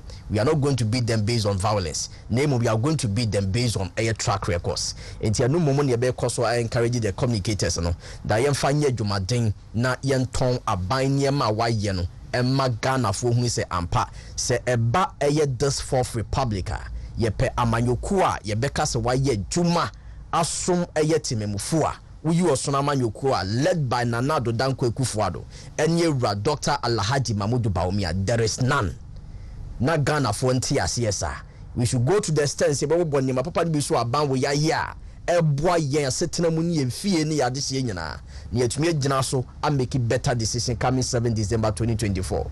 Maybe we see again, sir, in Comediano, a bit to me, I India. Ye can see, I can say, near we and young to a ben, we know, about process, I think the last one in a tratuino, and no one soon J. Elsu Yania, yes, see a cotua by ye and MPs. Whatever sometime a tennis number dream who I am, you must make a crowd. Be similar say a time will come one shall we will vote for money against competence. We will vote for money because sika o honti ebe to abadia mesika ni jai ni pano su ni papa bia obetundia ye dwuma dia so mra se bedwefie and for that matter Ghana fo nya na bia so na manyokuo no so. And until sometimes ye tenase say na ye kasa because we want the best for our country and for our party at large. Obiasa no Ghana. So we are sending Mr. As on your door. I say good morning, Oheneba. You are right. Bride's forehead keeps becoming bigger. Bride's forehead keeps becoming bigger each day. I mean the hair on the forehead keeps retreating each day. And that's what been sticker. Eddie, I said an Americano. I won't hear say you bet to me Ashesa Aresina. The teacher near about ye quackotry. Me did this obi tenase na or Bobby to say Yera can saying. I could see Dako Boating and was some more. And yes, I've been pretty as at the Mudio be quite just said na Archicas. But some from whole elections, Neddy. Obi disaster for G, my friend and brother, and Omo Maka Umbeina, fine gentleman and the former MP, Akosia but the constituency has suffered too much. It's a fact. Obiba one time near Tuno, now for Fraba near Tuno. Now, it is the major reason why the constituency is not developing at a faster rate. It is a major reason why. And then Utete has not been bad. Yes, at all. For true. It is for continuity that will speed up the development. I will also make friend home. They should give him another opportunity. Yeah. At least another opportunity. You can judge him rightly 8 years. He was for go Babako or independent Bako, Kosia thereby or Bako. It doesn't help. They're gonna sell an Americano. And it is one of the constituencies are. In fact, Oma Quine. It is ohun se nipa edi adanse bebre for obi ho a you try to go extra man no ahwe se de enti na ekoso sa and indeed when you be dim come from the constituency you could have the feel sampa mine no buy enter there nanso ni wa ye no eso ye ni. To me, that is the basis I just the Tuaba. The last time Nachi make records about the voting pattern, which has equally not been bad. Even time more than Ukrano, which we should to vote. You ask yourself, the constituent name Penasemwa. I don't think that kind of record will be asset.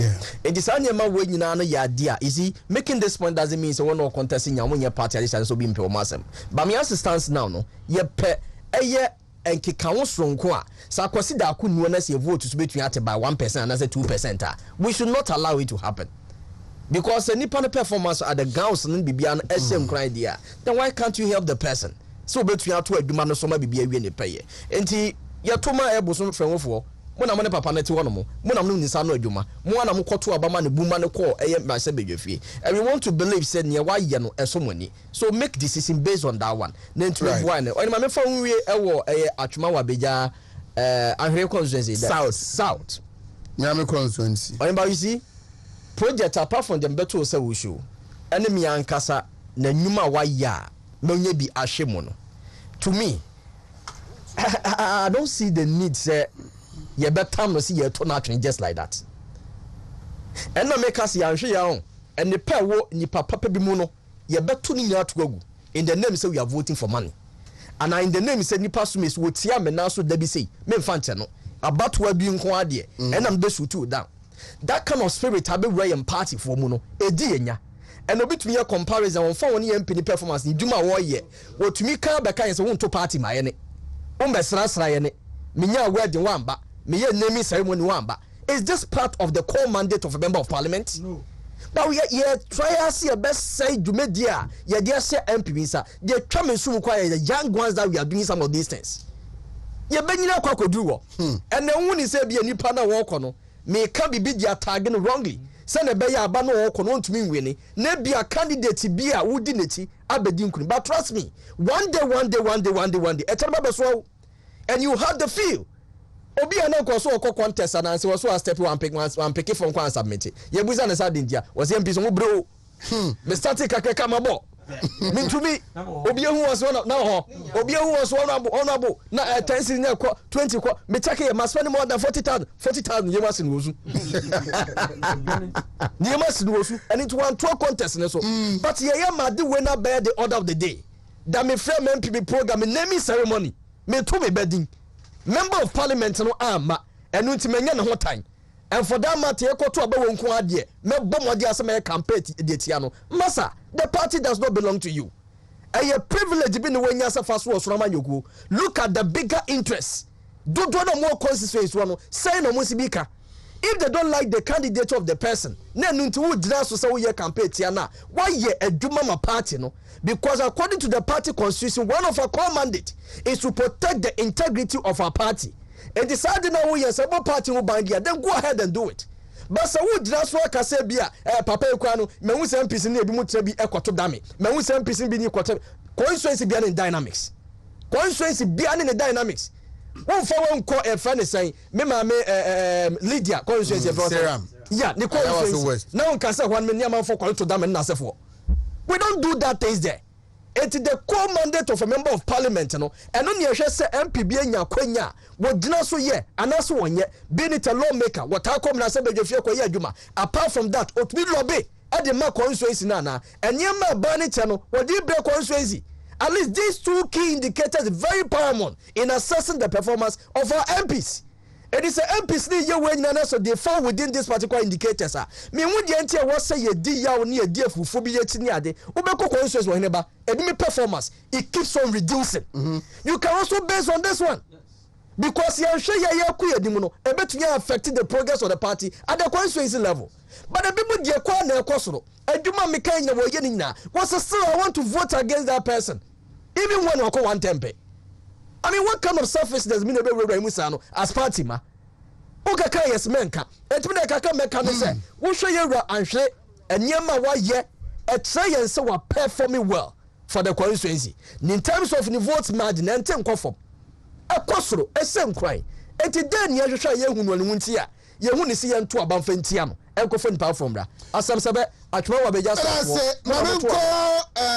Christian Opoku Ajimai honum na okay Matthias here kise peja salat no hade okay obviously now say please tell Christian to sell his gold watch to do a hair transplant for bright oni pay yamwa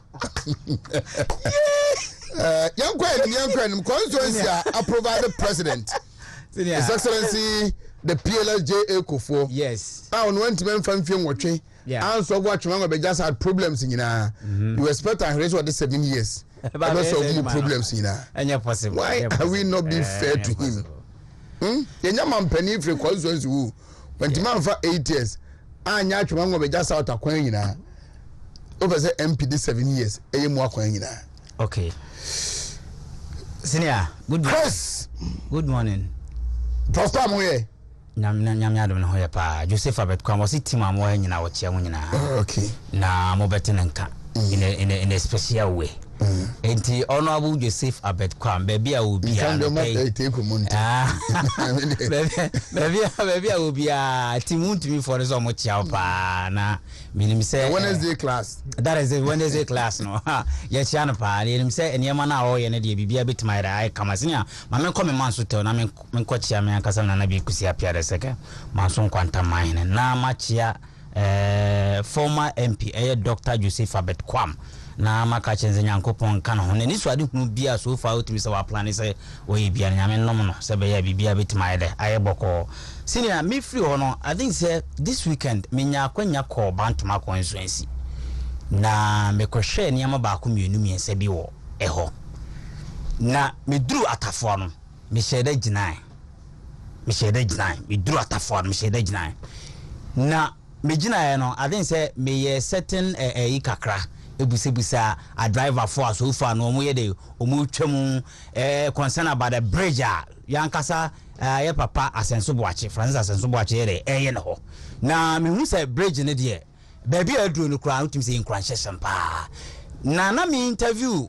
one man bia na one man bi ka chem say due to sena bridge ne ye de emaye no ono ankasa ne nua odi na chi omo kokuru no omo ba ne nsuru na ye de ayiri no muduru ho no ni nua no de ase ho no youth exuberance no kakra ye de won mu so decide say obefa nsuru ma ye de etwa nanim ni nsuru ye de efa ni nua no ye de okoye eti de no woka nyina ne say so far no ono bo Asenso Boache asha say oh yes bridge ni ade die there's no ni say delegate wo bantama etimi ye de eto aba ye de etia no na ade ba ko amesan so hunu ya na me pene say o kwa ohim amanfrom ekwan no tu se na nye but me call last Saturday no me hu se contractor na wo ekwan de quota na de agusua ekonanim ade so uduru esuofu akra de outumi se fantastic yi uduru esuofu a omo ye bridge bi o ho outumi se heavy bridge at the end of the day no eno so ye kama so far no outumi se kwan e kama because for the first time I me hu se ekwan no na etutuo at the end of the day no yetimi ayama na ye kama no in fact minua ba ko bi to a friend Peter he said say o kan do ba bia na wo boy so bo say MPP do ba bia e kwan no ya tena wa mana apratete apansan they said the true honorable Asenso Boache sa kwan na edu ba bia na amanfo di atem nyina o ne ba last week me ko he ni nyina so far ya tie ni nyina ma bibia tima ye de aye kama na ade ba ko na amanfo so kan yi especially konkonte seles na konkonte seles what I say konkonte seles a mo aye bantama constituency ye nyina ye maame nom ne ade na atim se na bojwa no mo ye de no mo ye yes you are not on china sanete but no doesn't mean say o maame ye bojwa no de hwa se bi o maame ne nyansa nya de eni ne tirim ewiase yetiwe enye skafo manko na ye de eyie se nyame ya adom ne se o maame ye bojwa no otimi show ma otimi duru certain level bia wo busua so otimi bambi atimi ba ye crash na so otimi kosoro eso betimi ayere etwa busua ne bi na de omo kan nyina ne say certain comment be from ye penny bi ho ye de ebai na anu nti no eduru ba bi akunafo ne sa konkonte seles yi nyina no a che giram say MPP fo nyina ama me pa chawa ati say 2024 election dia why we meet my am issue down for now no mesre say your penny be make comment be and due to that no etimi generate heat we e aba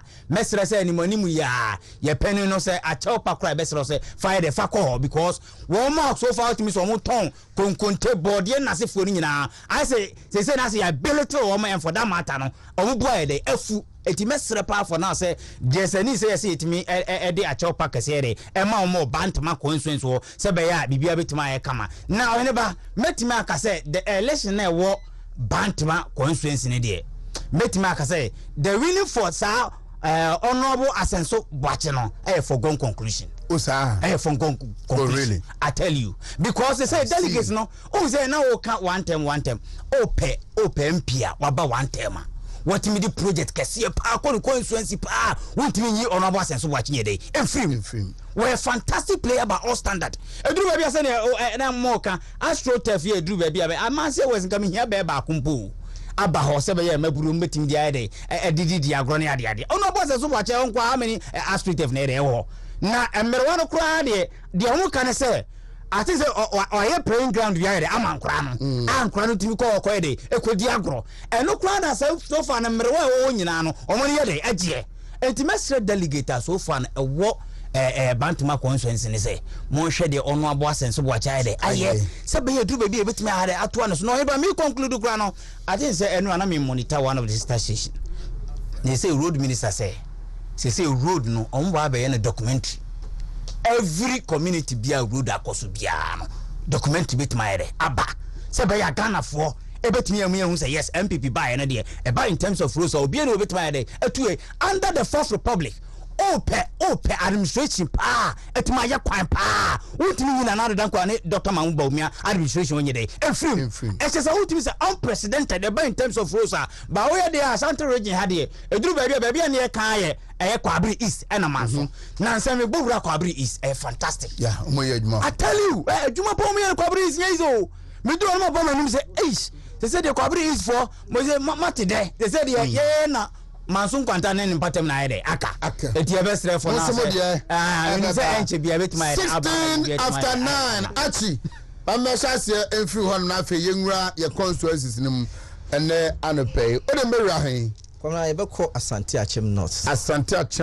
But before that, no, Mayor Adekitu Ebi Kakra. Okay. If I constituency or no, I'll just give a general statistics. Okay. So I may my research. Right. But Sana Mesha Sekwamincha, His Excellency Dr. Mamudu Baumia, the digital man, and Papa so and over 17 million Ghanaians your Ghana card. Yeah. And Papa so you don't need to go to DVLA, you can begin your registration of your vehicle online. And Papa so you don't need to go to the passport office, you can begin the registration for passports online. And Papa so you don't need to go to the National Health Insurance Office to register.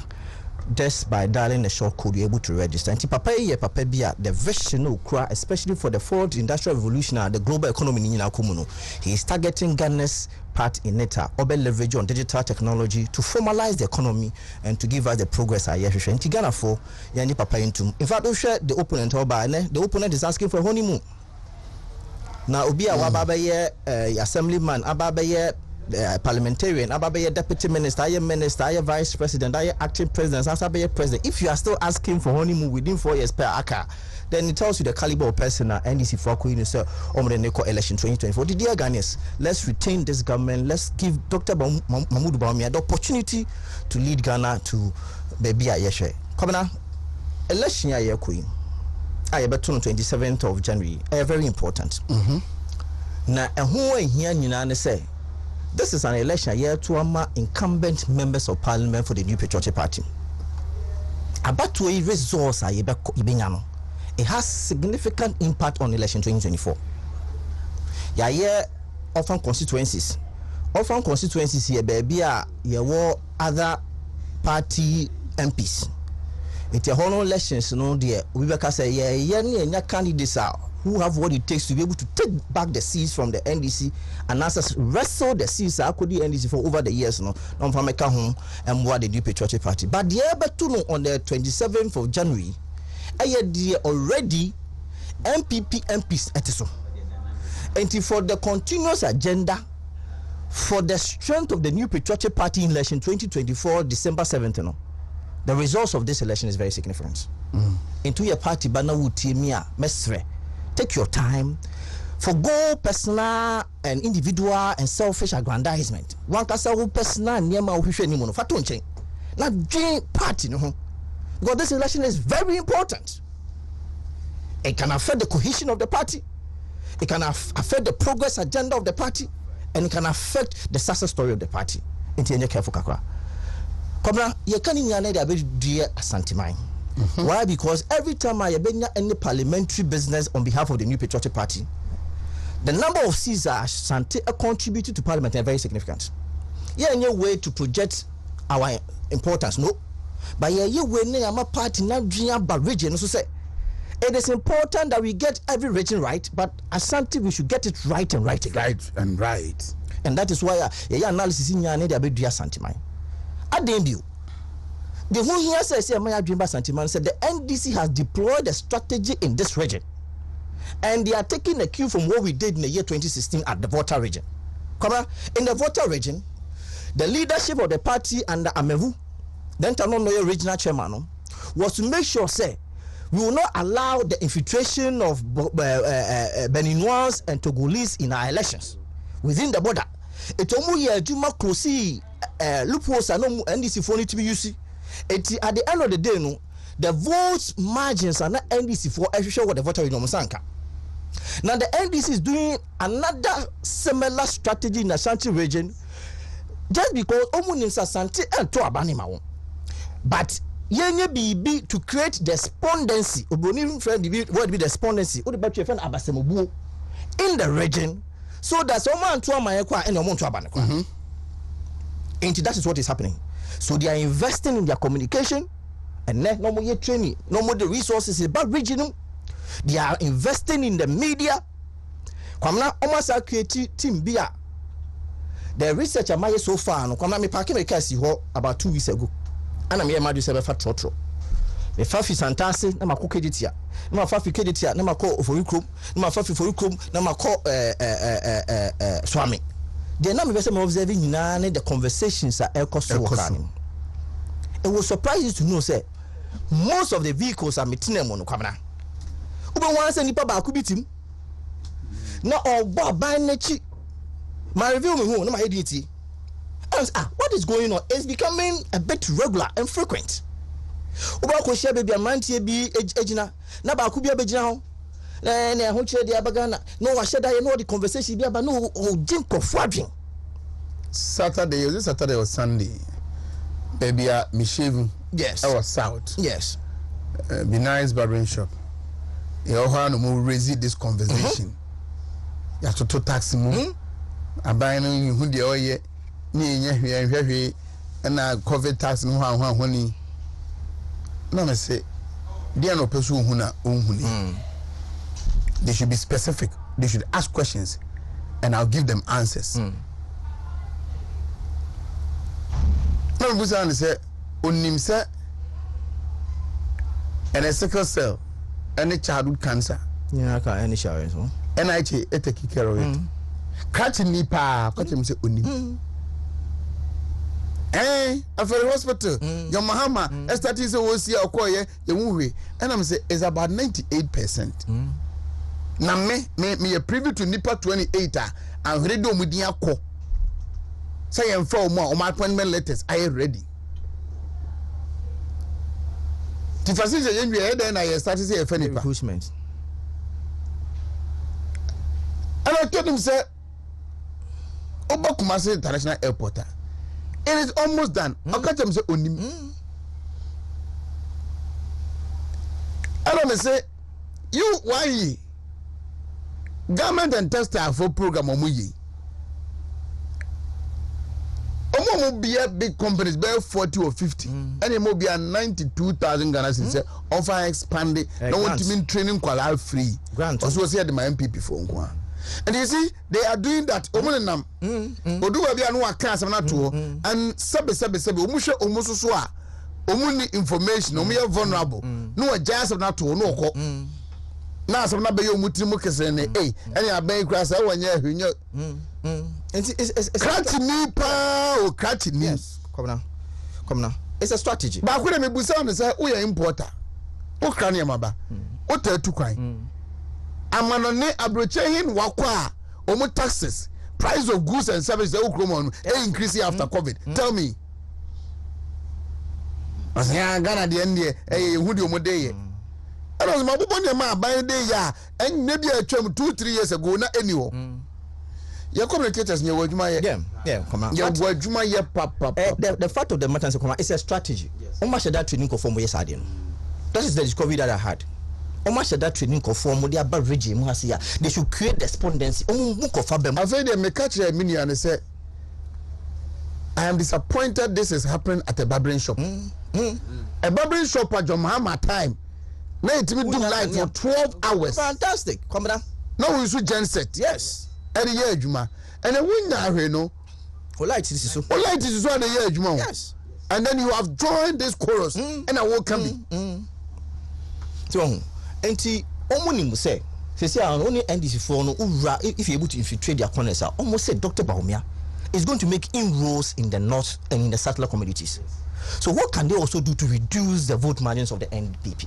Mumra, the biggest bank, now we created despondency. Umbe boom for Fabem. Now ye mamene ye one year and none years one month nephew. No one got to abano because only someone to my NDC.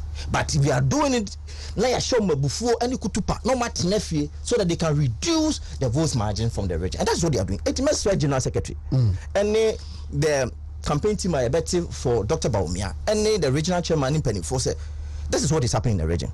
Ye more also na ye nya ejuma. Come now. Parliamentary elections are ye. Abakosem kakra about parliamentary elections in Ghana. You share fourth Republican dispensation as 1992 and you to your first parliamentary elections. Na Sabreno Esan said na yenya synchronize you to presidential in November and December and you to 29th December and you to the parliamentary elections no. Na that election your core presidential the new patriotic party your madrin say anase your cassette due to a name course opaque ballot boxes and penifoni bi omugina baby ko gina kwa gina esken o ka na nkomo no baby o gina kwa na sebe to your can abana when you be baby no na yere na me akasa kwa so man to ama me ho eti hu say sa election di we and you the stolen verdicts and say your friend fraudulent ntiema the parliamentary elections are called in December after the presidential in November your boycott here Ghana for be the voter turnout in that parliamentary elections on the 29th of December 1992 was just 28%. 28%. The lowest turnout ever in any parliamentary elections. Now, as I said, MP4 boycott in NDC4 in virtually a rubber stamp parliament. Now, that's in year 200 in that election. NDC4 in 189. And in your party, we have a National Convention Party, 8 seats, and a party, we have every Ghanaian living everywhere, almost 1 seat, and an independent by so 2. They make it 200. No, it's if you break down Ashanti region, you 33 seats in 1992, Greater Accra 22, Eastern 24, Northern 23, Brown Half no more 21, Central 17, Upper East 12, Upper West 8, Volta region 19, and Western region so in 19. Now, who say me woman say because we boycotted that election. The NDC won all the 33 seats in the Ashanti region. In 33 seats are now Asante Maya won the NDC international. Never 1996. Come now. And a fade year, yeah, been said there be. Your two presidential anywhere it has impact on the parliamentary. Into Yampene na yentu no near to parliamentary into a fade year by defend the simultaneous elections of the parliamentary seats and then the presidential elections. On the 7th of December 1996, you to me na now candidates across Ghana or Mujina Siento Musabanomco Parliament, no 870 for 200 seats no. In 870. Now 870 no party sponsored candidates. 225 and omugina party and nemu eco elections no and independent from so no mum 55 na kwamara who say enipa 870 and my womb 57 pe in the year 1996. And ma ejina ye say yento omosoaba in the year 1996 just 57. And that also say about women participation in our body politics at least much to be designed. In share ma and the young ladies are more the universities, the training colleges, some of them wash test come say yeah more also now going forward, you know, you bit more women participating in the elections. Now yeah to abani come now. That time was the first time the NPP was contesting parliamentary elections in the Fourth Republican dispensation. Etiantima filled the candidates in all the 200 seats. The NPP candidates was only in 174 constituencies. But the NDC now on tradition. I shall say from 81, Jerry Rawlings, PNDC, no more the strength and the financial strength are ultimately fill the candidates in all the 200 constituencies. But the MPP was able to fill aspirants and now say parliamentary candidates in only 174 constituencies. Now that election, voter turnout was 65, and that also the improvement. MPP the significant jump. Now we can say in 1992, boycott it was only 28%, but in 1996. Participating, the voter turnout was 65%. Now this was the result. NDC4 in 134 seats in 1996, MPP in 66, and party People's Convention Party 5 seats, PCP 5 seats, and People's National Convention PNC4 in 1 seat and make it 200. Now they hear many Ashanti region. Come now. For the first time, MPP filled the candidates in Ashanti region in 1996. 33 seats, you 29. At the same time, when you listen to people making narrations, Chema Wontumi or this is no promise. Yeah, I sometimes laugh. Have you looked at the statistics? And people say, he even beats history. So you need to know where you are coming from so that you know where you are going. Now, unnecessarily blaming for just because you don't even understand the historical facts about the New Patriotic Party. Ashanti region 33 seats in 1996, in 29, NDC4 and 4. And for the records, my more NDC4 no munya, and so that we take a cue from it. NDC4 as Adansia Sokwa. In 1996, on candidate only qualified John Kofi Jesse, only 47.6%, and the winner Adansia Sokwa. Even though the MPP had a candidate there, almost a winning a half and not. Our candidate now, yes, never about 4 and no, only 45.7%. Asokwa East, and then we believe that one year Aswasi and ne. Our candidate now, never Ahmed Musa, only 26.7% of the winning elections. No, and now Nuwa Dubiasi. Nuwa Dubiasi, on candidate now, never Teresa J. Bafo, only 55.5%. Now, Kwamna, Adia, refer statistics, and they're bombing Hukakra. That is that the NDC nearly won one more seat. A giant of the New Patriotic Party stood in for parliamentary elections. Dr. Kofi Kuno Ndaplek.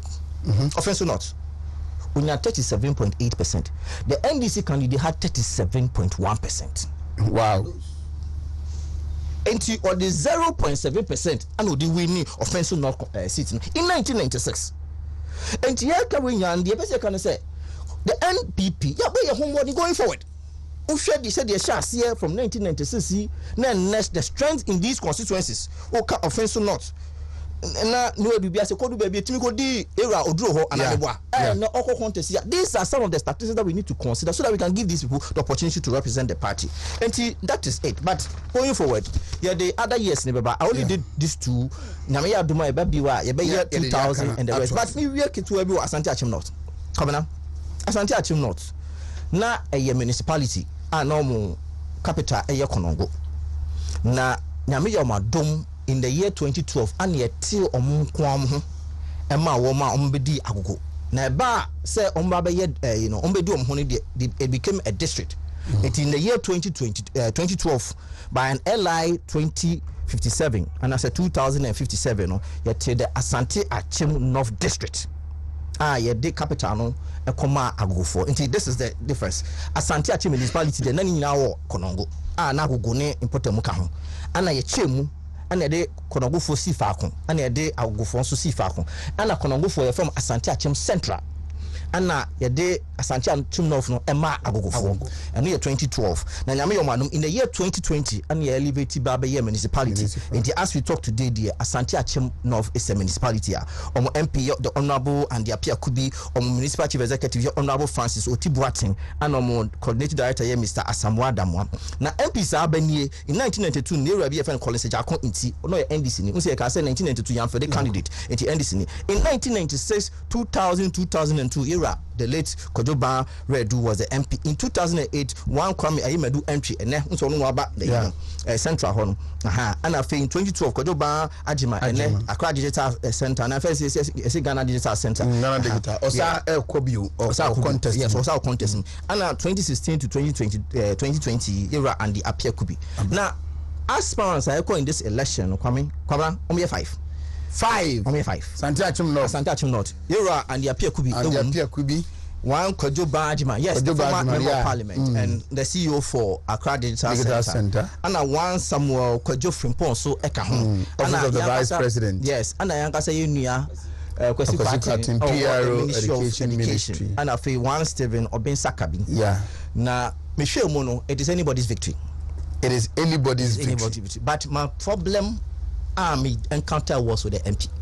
Come on, as we speak, in this year, and last year, this year, 14 constituency executives actual petition the Common National Executive Committee say MP wasem. And last time I spoke to the secretary here, say you're too swaba. And very worrying. In fact, we share the echo here. In fact, MPs call mania issue within the constituency, we second fan number.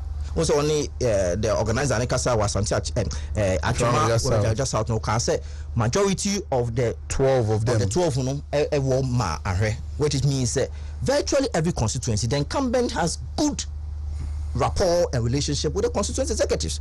So for you to have an MP and then your coalition now 14 out of your 17 constituency executives say yempaubu now only who kwankwa so jina now it is a bit worrying.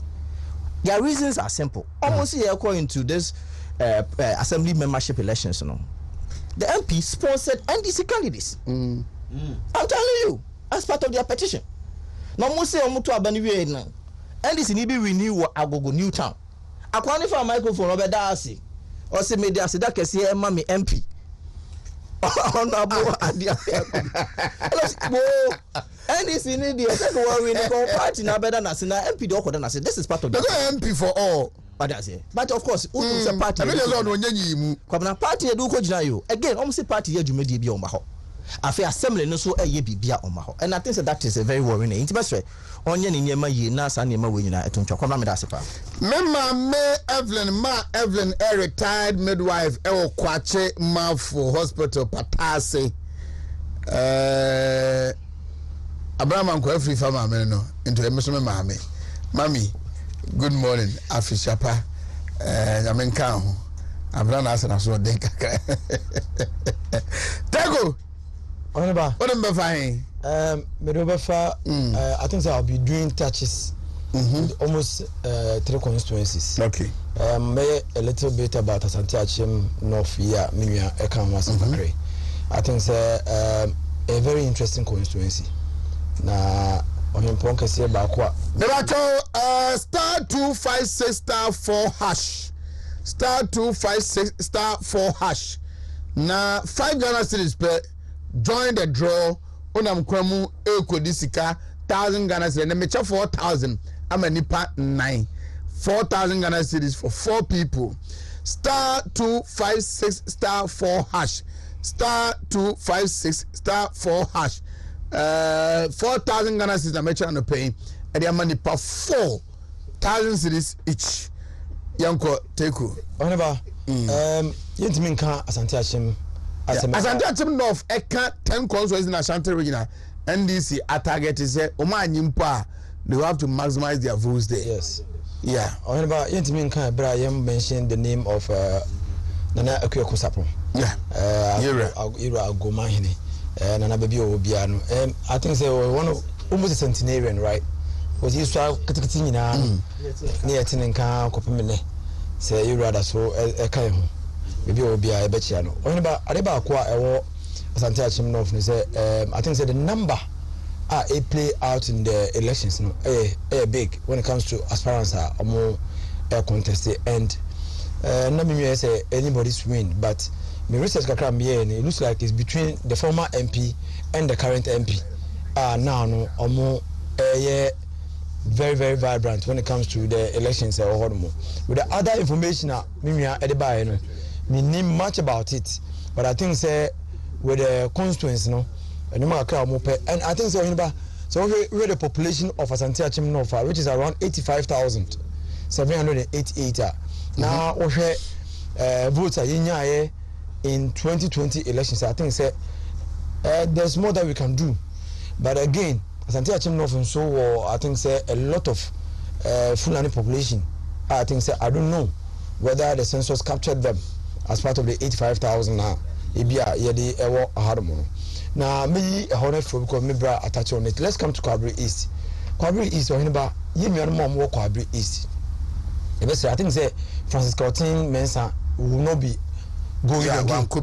It is going to be between 5 aspirants over Patrick Amokoko for yes. We have Akwesi Onyina Jemfi and Boatin Opoku Ajima Bonsu MC Lawyer George Opon and Daniel Boatin former regional organizer of the MPP. Over all these aspirants now these are young men we're full of energy on my party for a long time and it's everybody's win but I think say 2 people are emerging as the front runners in this constituency. When it comes to this particular constituency, and it's Unye Champon Akwesi and Patrick Amwakoko who is slightly leading the constituency. But let's look at the statistics when it comes to presidential elections. So, population here 296,814. So, population of Kwabri East, I think it's a very huge number. Now, out of this number, we have 143,684 and Mema and a Maria 153. It seems a man also saying a Mema no that constituency. Now, on Francisca or Tim Mensa is the MP for the constituency. Ni Nyadia of our form say Obasa contestibium. I'm for a lot of reasons are more about why she's not contesting again, but another for another day. Now, in 2020 elections, Nanado Danko Kufado. In 86,437%, which represented 77.41.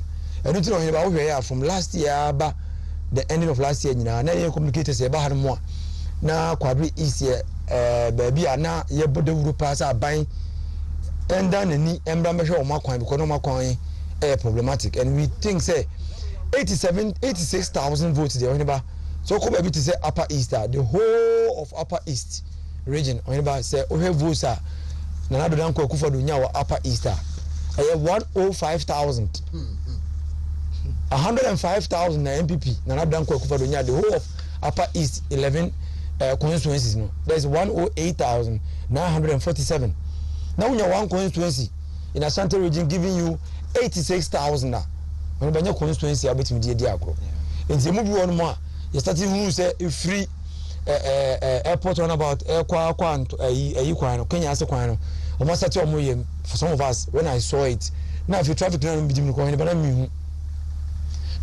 traffic when they started the project. But the moment now in fact move traffic comes I didn't see any more. I'm not traffic bahasa. But me ko say yeah Kwabri East Akwan. Only say me the 2 days of Kwan Sukran Kamihu. And Nigeria na wo makuma mu no say 86,000 votes in new votes it be diagro. You best say omunya ho abotre. Ye di yensa kan ye se bi oba cha adwaya na sa bro cha adwaya. Na time no is ne mu no ye ni ye ba ye heard the 4-inch thick asphaltic overlay ni new roads aye wo Kwabri Easter.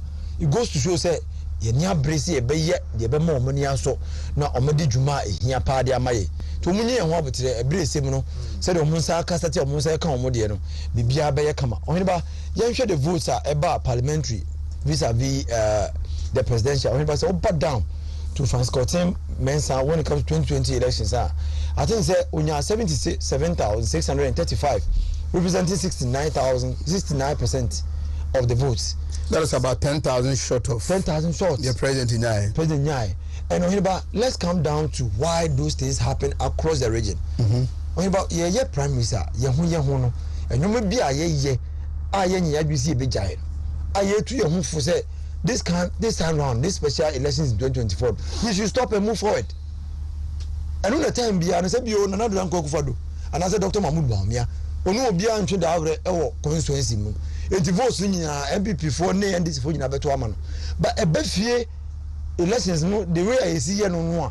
A group of people say MPP ni power to presidential we are who to act in no forgetting says a one PNF votes now here. Now one money more you do uncle parliamentar. Idea also one cost rembro, on team cost rembro. So you are enough votes, no your votes more than even the presidential candidate. But me a call make point say, import me home pono. This is the votes I'm bringing on board. Kabri is now saying say 0243-880. I win 1,000 Ghana cedis instantly. Obehu ewa phone so. Star 256*4#. Star 256*4#. O dalia na wa follow prompt na ebeba 5 Ghana cedis now join a draw no. As many as you enter, your greater your chance of winning 1,000 Ghana cedis. The next one also so ebeba yenko da nete kuto asomame. Mohinba me na mande ababa mamu announce. Mamu announce me na man imagine we chira ya. Mohinba so we 2016 elections no. Mohinba obo numbers nana. 0591936 0591936. That is the second winner for the day. Mohinba so we 2016 elections now.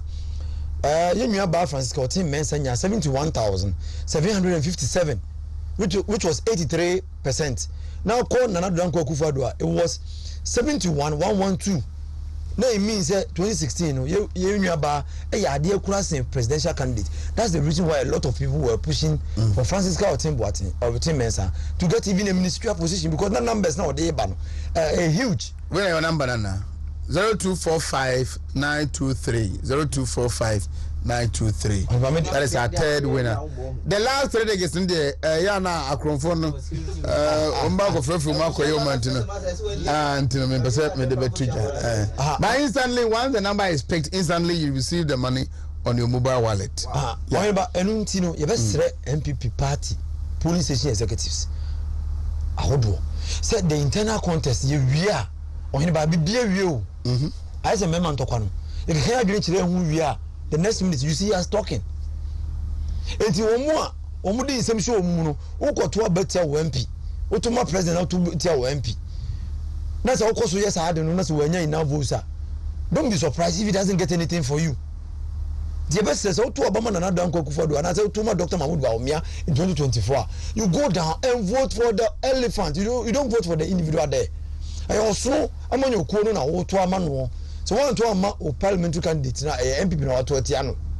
The best say Santo Kwankitin kitina time be must have disparities in both the presidential and so na parliamentary no for me. You're very careful. And na dey hang parliament ya be o hiniba sounds so hunu na dey independent candidate ba. So you heard Henry constituency or no Henry constituency one more. On about 2020 elections now. I think there was an independent candidate there. And that independent candidate had a soft spot for the new patriotic party. And when we do that, a creative apathy be mobu on kwa and he's to go to Abano Kra. Development, no, we should find a way. We a party near. I think another Kukuvo who said it. Was a party good or bad? It is your party. Your government good or bad? It's your government. MPP they are buying a bar. It is about what challenges are. It is your duty to criticize inside, not to go out there to make it bad. Because no matter how bad MPP is, NDC comes nowhere near it.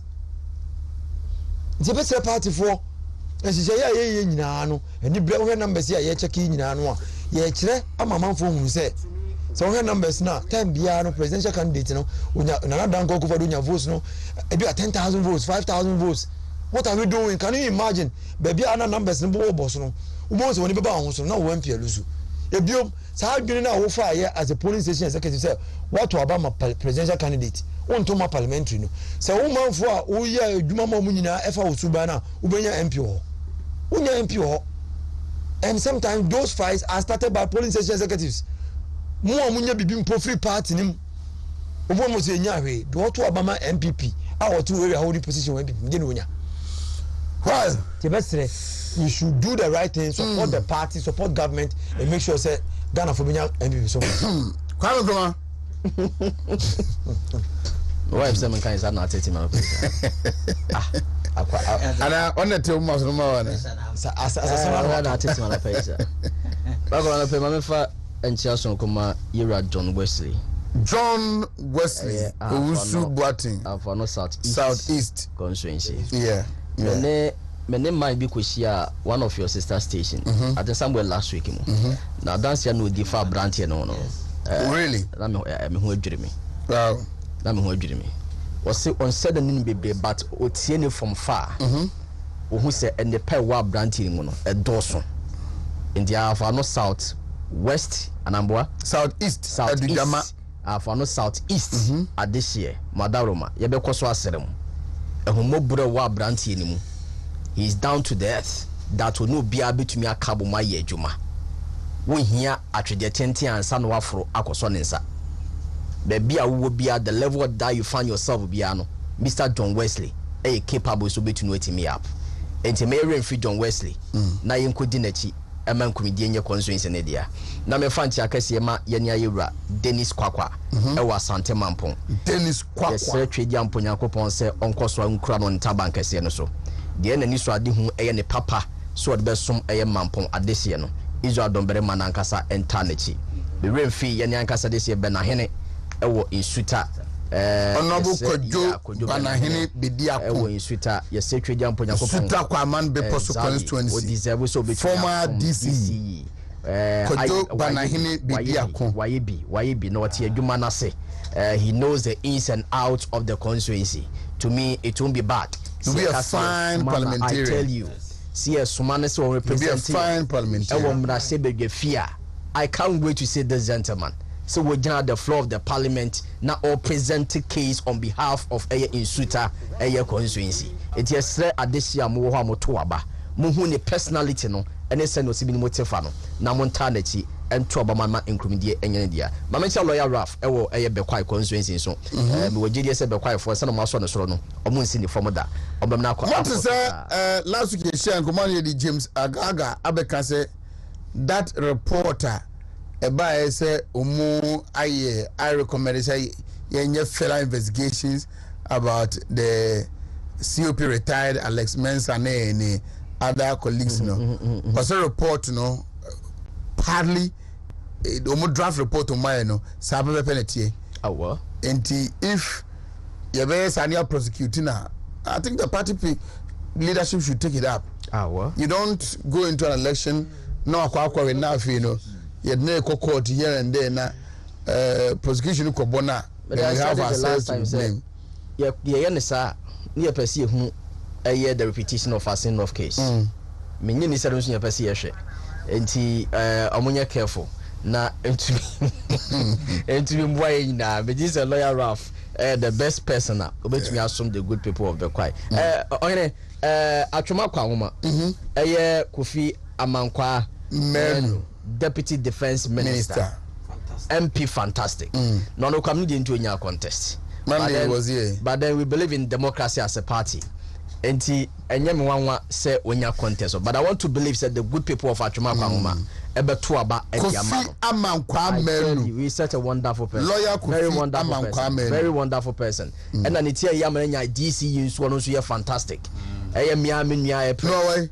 Also Prince opa ho ye ne ho so ye pa e the Prince montai MPG se na mo bona chi dom no na enkrumidie enye ne dia ohe mawie na me de bani beche Asante Achem Central last week me bit touch on it man go into details but then and mawie djuma e was ye obi entin me dom so ko pa na etumi abo ohene Asante Achem Central traditional seat for NPP from 1996 nyina no osonama nyoko ni adi nkunim sa in fact he winning less than 60% of vote margin Asante Achem Central da regardless of the member of parliament obetena akunya no so e de somoye ne okọ electoral area ne sesia anase constituency one na omo wo 25 electoral areas. 114 polling stations ɛna yɛwɔ ɛyɛ council of elders and then that of patrons nipa 10 constituency executive as usual we have 17 and nyankopɔn adaroma obia ɛyɛ n'adwuma sɛnea ɛsɛ fata so in total ɛyɛ delegate a yɛhwɛ so mbɛtumi ato aba no yɛ 623 ɛna ɛwɔ so mɔkɔto aba ɛyi mmarahyɛ badwani a obɛtumi adi the good people of Asante Atem Central and him going forward ɔmotiyɛ okɔ the constituency executive side na nipa mmienu na nya akonya etu kwan that is the youth organizer the main one and then that of the research and elections officer enya akonya etu kwan every constituency mprempramen o kasai and nti no obabeka 15 in number na ohene se okɔ constituency wona woni delegate meeting komo now o reach out to the community na nsem na wo tetetete no se no bi otimpo bi sa aba wo wini ewia I think so one trip break akra now after what TSA analysis ewie no won where obetumi start from anywhere person to aso any dwumedi sefa when they din kan ne se the incumbent member of parliament SI agent racing beam in fact a ballot no on the din kan nipa miensa and contest or constituency the toso second no Nana Ajeman and Ponsa and then the toso miensa Kofi Ofosu and Kansa. These are the three gentlemen on more contest on the ticket of NPP or Asante Atem Central. Now Oshe Obi to say incumbent MP na ye won on the 12th of April 1962 one particular community or Asante Atem Central ye friend Petransa. Now we strike it down it means you run a 62 years in this year, God willing. Now what they compare to other John Wesley just send me a message say, please, how are you doing? I'm at my constituency. I'm told by someone that someone is mentioning my name on your set. What kind of man?